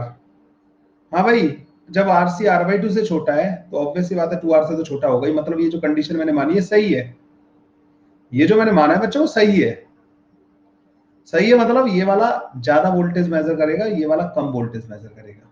सो इसका मैक्सिमम आएगा और इसका नहीं आएगा। The maximum current range is obtained when all the components are connected in parallel. Maximum current range, current तो बच्चों तुम्हें कम करना है ना, तो आप चाहोगे कि पैरेलल में ज्यादा से ज्यादा रेजिस्टेंस लगाना चाहोगे। आपको इसको भी चेक करना पड़ेगा, इस वाले को। देखो चेक करने पड़ेंगे ऐसे ही, जैसे मैंने ये वाला चेक किया है ना, तुमने कहा कि सर मैं सबको पैरेलल में कनेक्ट कर दे रहा हूं।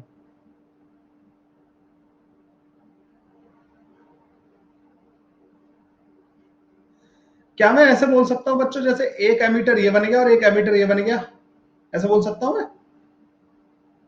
हाँ भाई, तो आई की जो मैक्सिमम वैल्यू होगी वो इन दोनों का डबल हो जाएगी, 2 टाइम्स। अच्छा, इसमें कितना रीड करेगा ये मैक्सिमम, कितना रीड करेगा? वो आ जाएगा तुम्हारे पास जब इसमें IG मैक्स जा रहा होगा।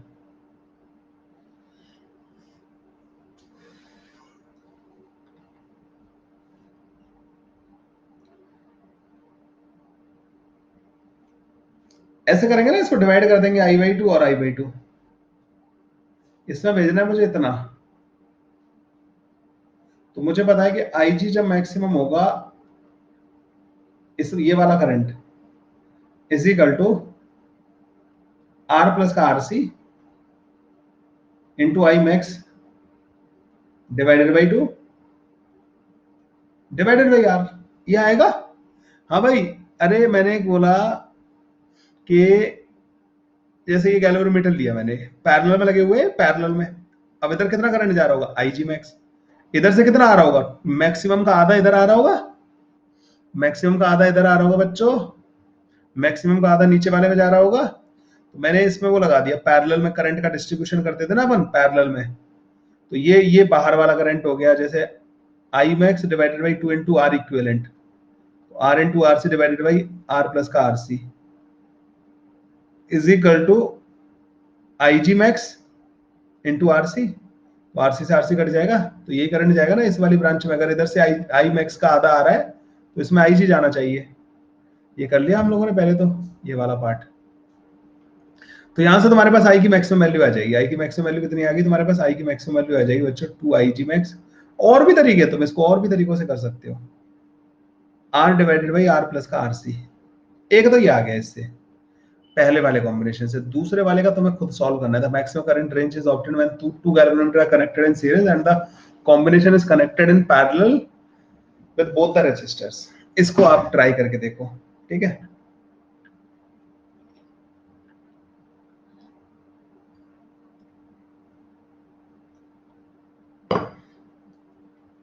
ये आसान नहीं था। अब ये कह रहा है कि दोनों को तुमने सीरीज में कनेक्ट कर दिया गैल्वेनोमीटर को, और दोनों रेजिस्टेंस को तुमने पैरेलल में, तो ये हो जाएगा बच्चों R/2, और ये RC और ये RC। अब यहां से कितना करंट आएगी? इधर तो IG की मैक्सिमम वैल्यू हो, ठीक है। तो ये into equivalent resistance R/2 into 2RC divided by R/2 plus का 2RC should be equal to IG max into 2RC। इससे कट जाएगा, आई आ जाएगा बच्चों तुम्हारे पास IG max into R plus का 4RC डिवाइडेड बाई R। ये आ गया हमारे पास। ये मैक्सिमम रीडिंग होगी जो ये रीड करेगा। अब तुम्हें दोनों को कंपेयर करना है। एक रीडिंग आ रही है तुम्हारे पास ये वाली, और एक आ रही है वो। तो ये 2R divided by R plus RC, 2R divided by R plus RC अगर ये बड़ा हुआ इससे, मैं मान रहा हूं कि वो बड़ा है R प्लस 4RC,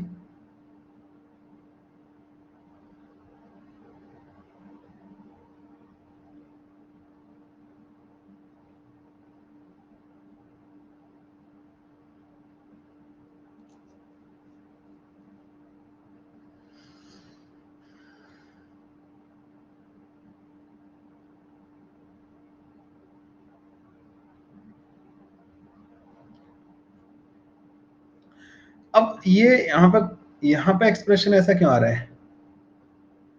ये नीचे आ रहा है ना इधर, आई की maximum value is equal to this I. ये कुछ गड़बड़ कर दी मैंने ना, ये गड़बड़ कर दिया है, ये उल्टा लिख दिया है ना मैंने।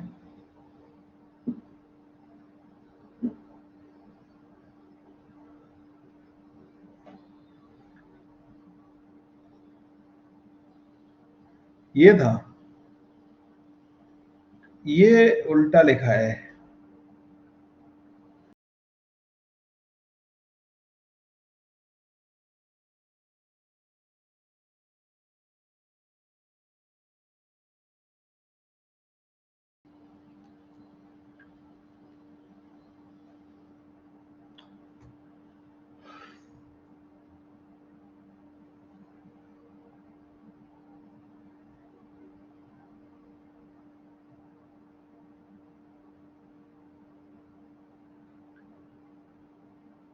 अरे यार पहले ये बताओ ना यार, ये कहाँ पे अटक गए अपन जो है।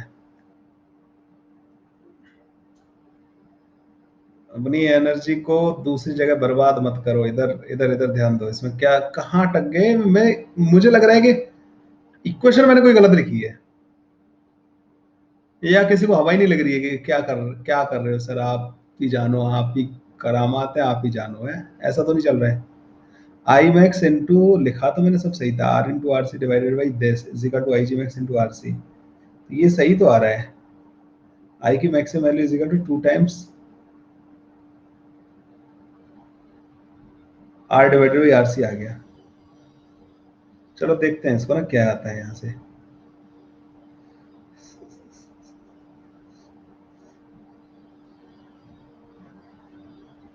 अब देखो बच्चों, ये हो जाएगा 2R² प्लस 4RRC। पता नहीं यार, कुछ गड़बड़ गड़बड़ लग रही है मेरे को ना इसमें। करना भाई आप लोग ना, आप लोग पंचायतों में लगे हुए हो।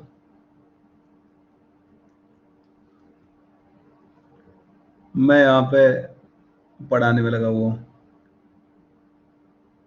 दोनों आर पैरेलल है, तभी तो मैंने R/2 रखा है। देख ये R/2, दोनों आर पैरेलल है ना यहाँ पे, सो R/2 ही हो गया ना उसका। इसका मैं ये कह रहा हूँ I max into R/2 into 2R divided by R/2 plus 2R, यही लिखा है ना मैंने, हाँ, is equal to IG max into 2RC। पिछले वाले में क्या कर दिया है, I मैक्स into I max by 2 into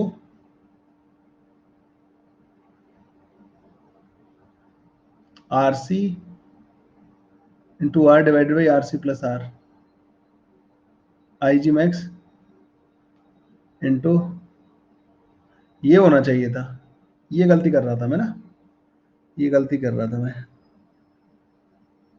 into RC, RC से RC काट जाएगा तो ये IG मैक्स आएगा 2 टाइम्स, ये गलत लिख दिया था बस, RC plus R divided by R, ये गलत था, 2 times RC plus R divided by R, तो ये जो मैं यहाँ पे गलती कर रहा हूँ ना, 2 times RC plus R divided by R, R से R कट जाएगा, अब इसको बस चेक कर लेना था,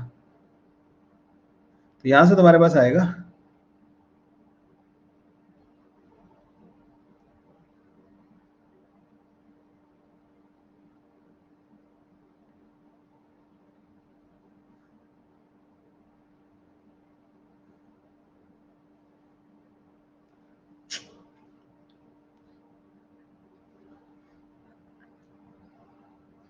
एक से मैक्सिमम करंट जो आ रहा है वो आ रहा है तुम्हारा R प्लस का 4RC डिवाइडेड बाई R,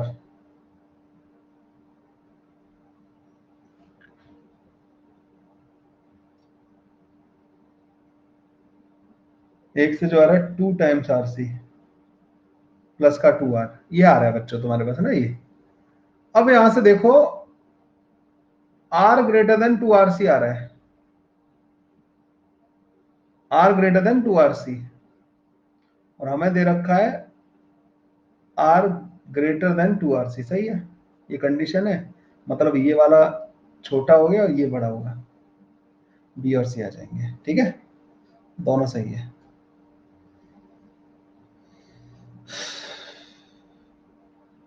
ठीक है बच्चों, मैंने तो सॉल्व कर दिया है, मैंने सॉल्व कर दिया है, तुम पंचायतों में लगे हुए थे, करना इसको एक बार और देखना। मैंने, देखो तुम बोलोगे सर ये क्या किया है, ये पल्ले नहीं पड़ रहा है, ये पल्ले नहीं पड़ रहा होगा तुम्हें ना, क्यों नहीं पड़ रहा होगा, क्योंकि आप पैरेलल का करंट का डिस्ट्रीब्यूशन भूल चुके हो।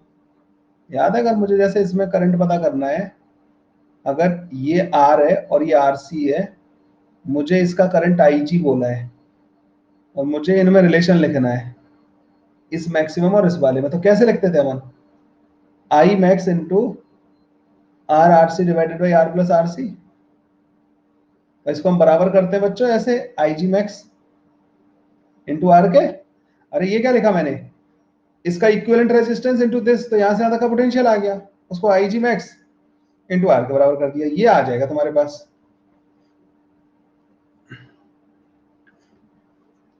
इसको करने का यही तरीका है, मैं सब में दिमाग लगा चुका हूँ, ठीक है, सब में दिमाग लगा चुका हूँ, उनसे नहीं होता ये, ठीक है। चलिए भाई, तुम इसको मतलब लाइक सोचो कि मैं बैठ के इसके बारे में कुछ प्रेडिक्शन कर लूंगा, सो वो इस केस में पॉसिबल नहीं है इस वाले में। मुझे तो शीट खत्म करनी है भाई आज, कुछ भी हो जाए। 21 22 डाउट है तुम्हें? Which of the following statement is correct? The ball will bounce back। देखो बच्चों, ये बॉल आती है यहाँ पे, तो यहाँ पे बच्चों टॉप वाली प्लेट को आपने प्लस V नॉट पे दे रखी है और ये माइनस V नॉट पे, तो there will be electric field from this side to this side. Electric field की वैल्यू क्या होगी बच्चों, 2V not divided by E के बराबर होगी या नहीं होगी, 2V not divided by D के बराबर होगी इलेक्ट्रिक फील्ड। उल्टा दिया गया, नीचे वाला हायर है और ऊपर वाला लोअर है, ठीक है, ऐसा होगा बच्चों, इलेक्ट्रिक फील्ड ऊपर की तरफ होगा।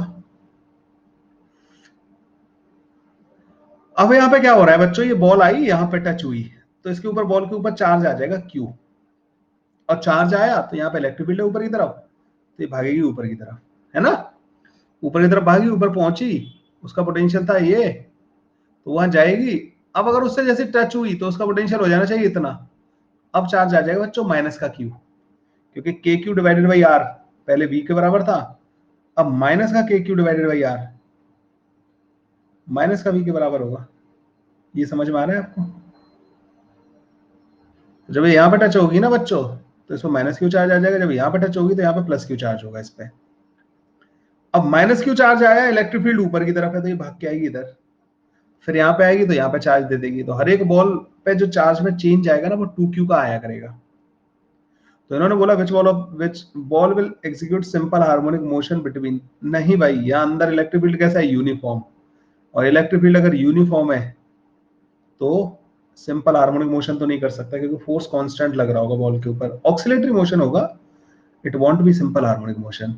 The ball will bounce back to the bottom plate carrying the opposite charge. They went up. Yes, this is correct. The ball bounces back the bottom plate carrying the same charge. They went up. ठीक है. The ball will stay. ये तो गलत हो गया ना, सी वाला B सही है. नेगेटिव चार्ज लेके आएगी ऊपर से. The ball will stick to the top plate and remain there. No. उस पर चार्ज आ जाएगा नेगेटिव, फिर इलेक्ट्रिक फील्ड उसको नीचे ले आएगा. The average current in the steady state registered by the ammeter in the, अब एवरेज करंट के बारे में बात करनी है बच्चों. So there are N ball, इनके पास सबके पास क्यू चार्ज है बच्चों, ये ऑन एन एवरेज ये डी डिस्टेंस कवर करती हैं. इनका एक्सेलरेशन कितना है, Q E divided by M के बराबर. टाइम कितना लगेगा बच्चों, half A T square is equal to D के बराबर. तो इनको टाइम लगेगा बच्चों रूट के अंदर D divided by 2d divided by A की वैल्यू होगी बच्चों Q E divided by M. On an average इतना टाइम लगेगा बच्चों सारी बॉल को ऊपर जाने में. इतने टाइम में टोटल कितना चार्ज पास हुआ होगा यहाँ से, एन ई के बराबर, मतलब एन इंटू क्यू के बराबर चार्ज पास हुआ होगा. कितने टाइम में, इतने टाइम में. रूट के अंदर 2t m divided by Q, ऐसे लिख सकता हूँ मैं इसको. हाँ भाई ऐसे लिख सकता हूँ. अच्छा बच्चों जो इलेक्ट्रिक फील्ड है वो किसके बराबर होगा, 2b0 डिवाइडेड बाई डी के बराबर. इलेक्ट्रिक फील्ड इतना होगा 2b0 डिवाइडेड बाई डी के बराबर.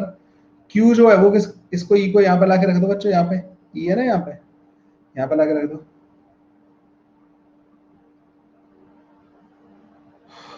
Average current in steady state, average current in steady state पूछा है आपको. तो जब आप इसको यहाँ पे लाके रख दोगे बच्चों तो यहाँ पे तुम्हारे पास आ जाएगा, क्यू की जगह पे रख दो वी नॉट डिवाइडेड बाई के क्यू बाई आर. किसके बराबर होना चाहिए, वी नॉट के बराबर होना चाहिए. तो क्यू की जगह आ जाएगा बच्चों V not R divided by K, और ये आ जाएगा बच्चों यहाँ से क्या है तुम्हारे पास, एक रूट के अंदर ई और आ रहा है, यहाँ पे एक क्यू ही आ रहा है बच्चों. तुम्हें ये समझ में आ रहा है कि क्यू भी directly proportional to V not होगा और ई भी डायरेक्टली प्रोपोर्शनल टू बच्चों वी नॉट होगा. तो तुम देख रहे हो क्यू और ई का एक V not V to V not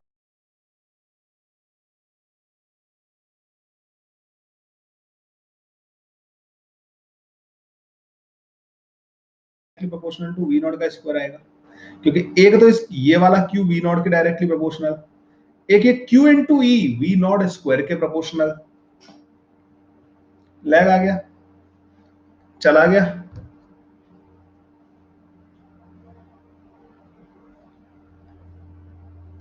I गए हो.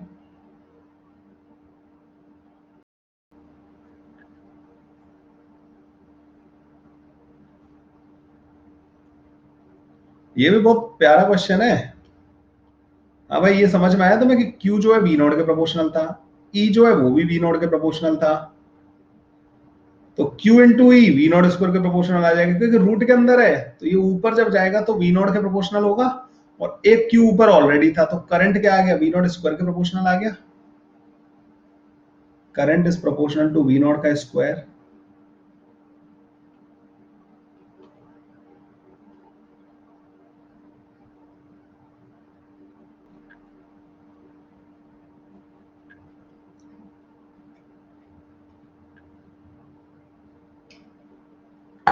मैसेज आना बंद हो गए भाई तुम्हारे.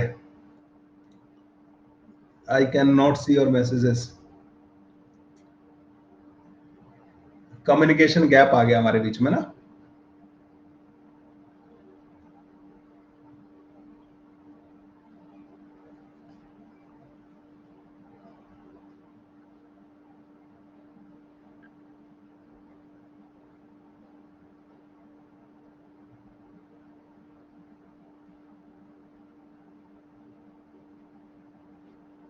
हाँ भाई. अब हमें ऐसे कैसे पता चलेगा कि तुम्हें कौन कौन सा डाउट है? हाँ भाई, कोई और डाउट है अगले में? 23 में डाउट है? No doubt. 24 में डाउट है बच्चों किसी को? ये क्या हुआ, खत्म हो गया क्या? अरे, डिस्कशन ही खत्म। एक्सरसाइज 2 में किसी को डाउट है भाई? No doubt. न एक्सरसाइज 2 में किसी को डाउट, न 1 में डाउट, न 3 में डाउट। तुम ही लोगों ने बोला है भाई, देखो किसी ने पूछा ही नहीं मेरे से, इसलिए मैं ये कंसिडर कर रहा हूँ कि हमारा पूरा डाउट तुम्हारा खत्म हो चुका है। Now you don't have any doubt, but I have so many doubts. Why are you not asking doubts? ऐसा लगता है, पता है, खुद से पंचायत करना लगता है जब तुम्हारा चैट आना बंद हो जाता है ना बच्चों। ऐसा लगता है कि खुद से ही पंचायतें करते रहो। ये मजेदार बात है। अब यार क्या करें हम इसके लिए, किसको गुनहगार माने? टाइम बर्बाद हो गया आज। मैं पता नहीं क्या सोच के आया था कि क्या क्या कराऊंगा।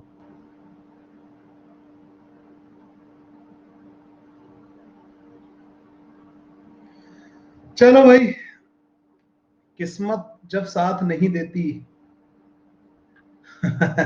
टेक्नोलॉजी को गुनहगार माने ना, हाँ।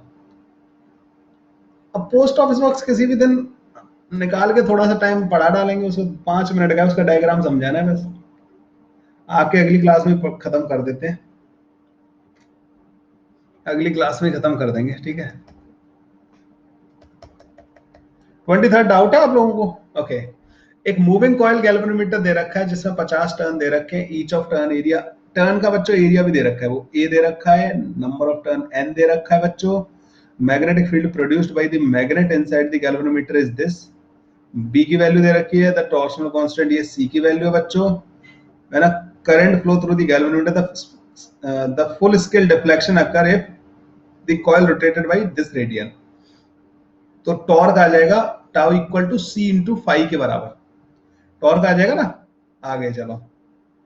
टॉर्क आएगा बच्चों यहां से सी 10⁻⁻4 into 5.2 radian. The resistance of the coil of galvanometer is this. The galvanometer to be converted into an ammeter capable of, so बच्चों जैसे तुमने यहां से टॉर्क निकाला ना, तो इस टॉर्क को एन आई ए बी के बराबर कर दो। यहां से तुम्हारे पास आई की मैक्सिमम वैल्यू आ जाएगी। आई जी मैक्स होता है ना, वो आएगा यहां से तुम्हारे पास, क्योंकि मैक्सिमम डिफ्लेक्शन है। Full scale deflection occur when this much rotation is there, 0.2 radian. समझ रहे हो? आईजी की मैक्सिमम वैल्यू निकालनी पड़ेगी इसमें। ये इनडायरेक्टली आईजी पता करना था तुम्हें इसमें, और आईजी की वैल्यू आ गई फिर तो उसके बाद तुम इसको कन्वर्ट कर सकते हो, ठीक है। फिर तो तुम इसको कन्वर्ट कर सकते हो इस एमीटर में, वो फॉर्मूला है अपने पास। तो यहाँ पे ये आंसर आ रहा होगा। ये था क्वेश्चन, ये था बच्चों। मैं पोस्ट ऑफिस बॉक्स पढ़ा ही देता हूँ तुम लोगों को ना, फालतू में उसको खींचने का कोई मतलब नहीं बनता। पर यार उसके लिए अलग चाहिए वो चीज, है ना। रुक जाओ एक मिनट ना, जल्दबाजी में तो फील नहीं आएगा उसका, फिर तुम्हें लगेगा ना ही पढ़ाते तो अच्छा था, ठीक है। अब एक बात बताओ मेरे को, इसका स्टेटस बताओ, एक्सरसाइज 2 का क्या चल रहा है? हमारे टोटल 26 क्वेश्चन है, इनमें से आप लोगों ने अटेम्प्ट कर लिए सारे के सारे? एक क्वेश्चन है बस उसका पोस्ट ऑफिस बॉक्स का ना, एक दो क्वेश्चन है बस। चलिए खैर, इसको करके आइए आप, आधा घंटा कल वाली क्लास में कर लेंगे इसको डिस्कस, ठीक है। कल वाली बनी, कल यार मैं बहुत दिन हो गए, मतलब पूरी तरीके से कैपेसिटर पढ़ाना है मुझे कल, ठीक है। कल नहीं करते इसको, नेक्स्ट डीसीएस के लिए रखते हैं। तुम अपनी तरफ से कंप्लीट कर लो, तुम्हारे पास टाइम भी होगा सफिशिएंट। नेक्स्ट डीसीएस, अभी अभी कैपेसिटर की शीट तो भाई हमारे ऊपर बर्डन बनने वाली नहीं है, ठीक है। सो नेक्स्ट डीसीएस के लिए रख लेते हैं 30 मिनट का करंट इलेक्ट्रिसिटी का। तुम लोगों की जिम्मेदारी है कि तुम मेरे को ये चीज रिमाइंड कराओगे कि सर अभी हमारा वो डिस्कशन थोड़ा सा रह गया है, क्योंकि आजकल मैं भूलने लगा हूँ चीजें ना, तो वो तुम थोड़ा सा ध्यान दिला दोगे इस चीज का ना। चलिए, और अगर तुम भी भूल गए तो फिर तो क्या है, होमवर्क ही नहीं करना पड़ेगा। चलो, चलो भाई। अब कल कल कैपेसिटर पढ़ेंगे, ठीक है।